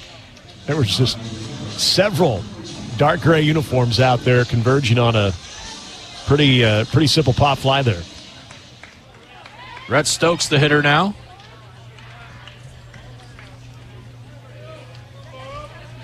The pitch. Strike, 0-1. Rhett today 0 for 3.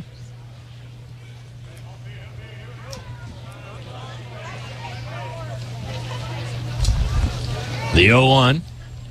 Way outside. Ball and a strike.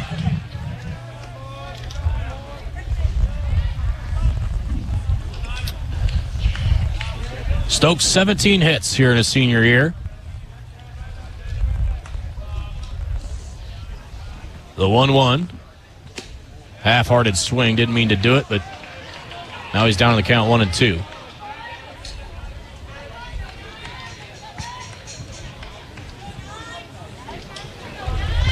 Joking around with Rhett after the game yesterday.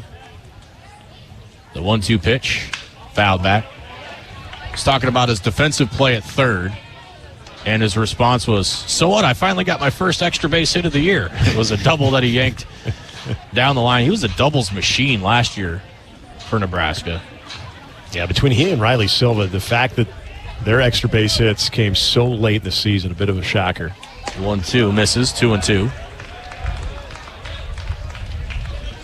But both had such an important role this season. And what Rhett did as of late, especially in the Big Ten tournament, but also in yesterday's game, was just huge. Admirable. The 2-2. Out full count. And I can also appreciate the level of sarcasm in which Rhett operates, too. He's got that good sense of humor. Got to be quick on your toes when you have a conversation with him. Here's the 3-2. Waved at a fastball up. And the last chance for the Huskers is who else? Hogan Haligso. Hogan had Nebraska's first hit of the season. It would only be poetic if he had the last. Well, all the way back in the season opener against UC Irvine.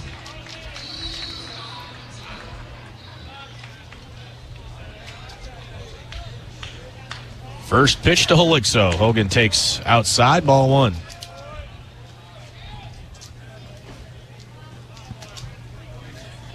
All Sooners today. Husker season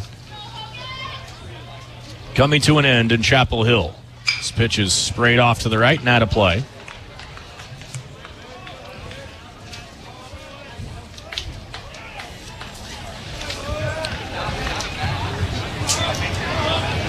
Nobody on, 2 outs. Bottom of the 9th. The 1-1. 3-quarter swing, no contact.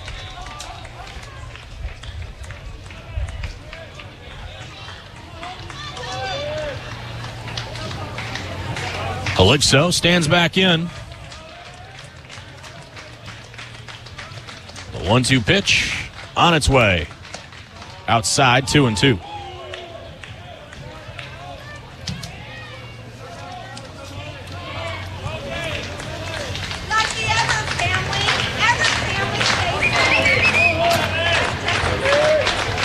Catalano ready for the next one. The 2-2. Line drive, base hit right field. Attaboy, Hogan. Haligso, the first base hit of the year, and hopefully not the last. And he's going to get lifted here for Will Jeske. And the college career of Haligso coming to an end. And a big hug for Jeske and Hogan as he comes off the field for the last time.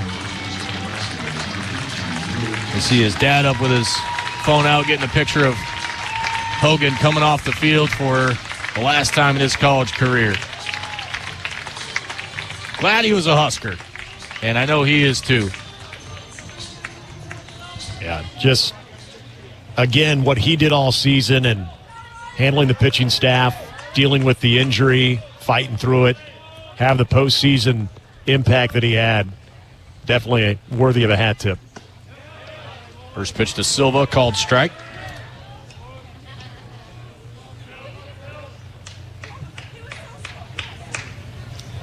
Riley, 2 hits today. He scored the only Husker run back in the 6th.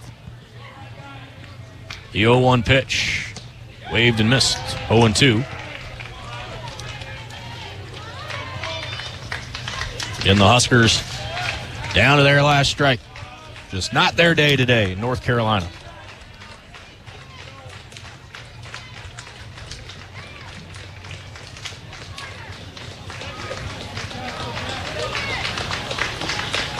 No balls, 2 strikes. And we have a time clock violation. Sure. Okay. Nothing getting by Joe Harris in a 17-1 game with 2 outs in the 9th. Keeping it consistent. 1-2 now on Silva. The pitch. Chopped off of his foot. Of course, Riley in some pain to finish. Boy, just another absolute joy to be around Riley. He is coming down from Canada. JUCO. He'll have a decision to make here this offseason. Ball and 2 strikes, the pitch. High 2-2. Typical Husker fashion in 2025, just not quite going down easy. Yep.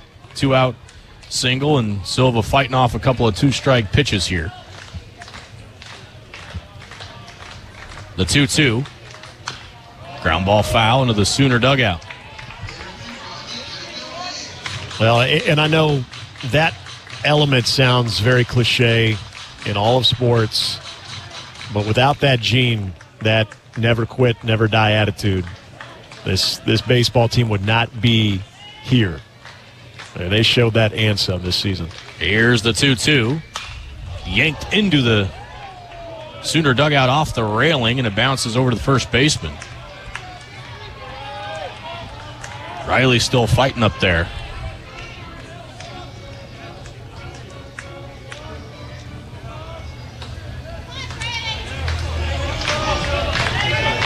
Catalano ready to work. The 2-2 pitch. Foul back again. And you can just see the annoyance and the eye rolling from the Sooner pitcher here. It's little examples like that when people ask about, what are you talking about, the culture? What can you point to when you talk about the Will Bolt culture?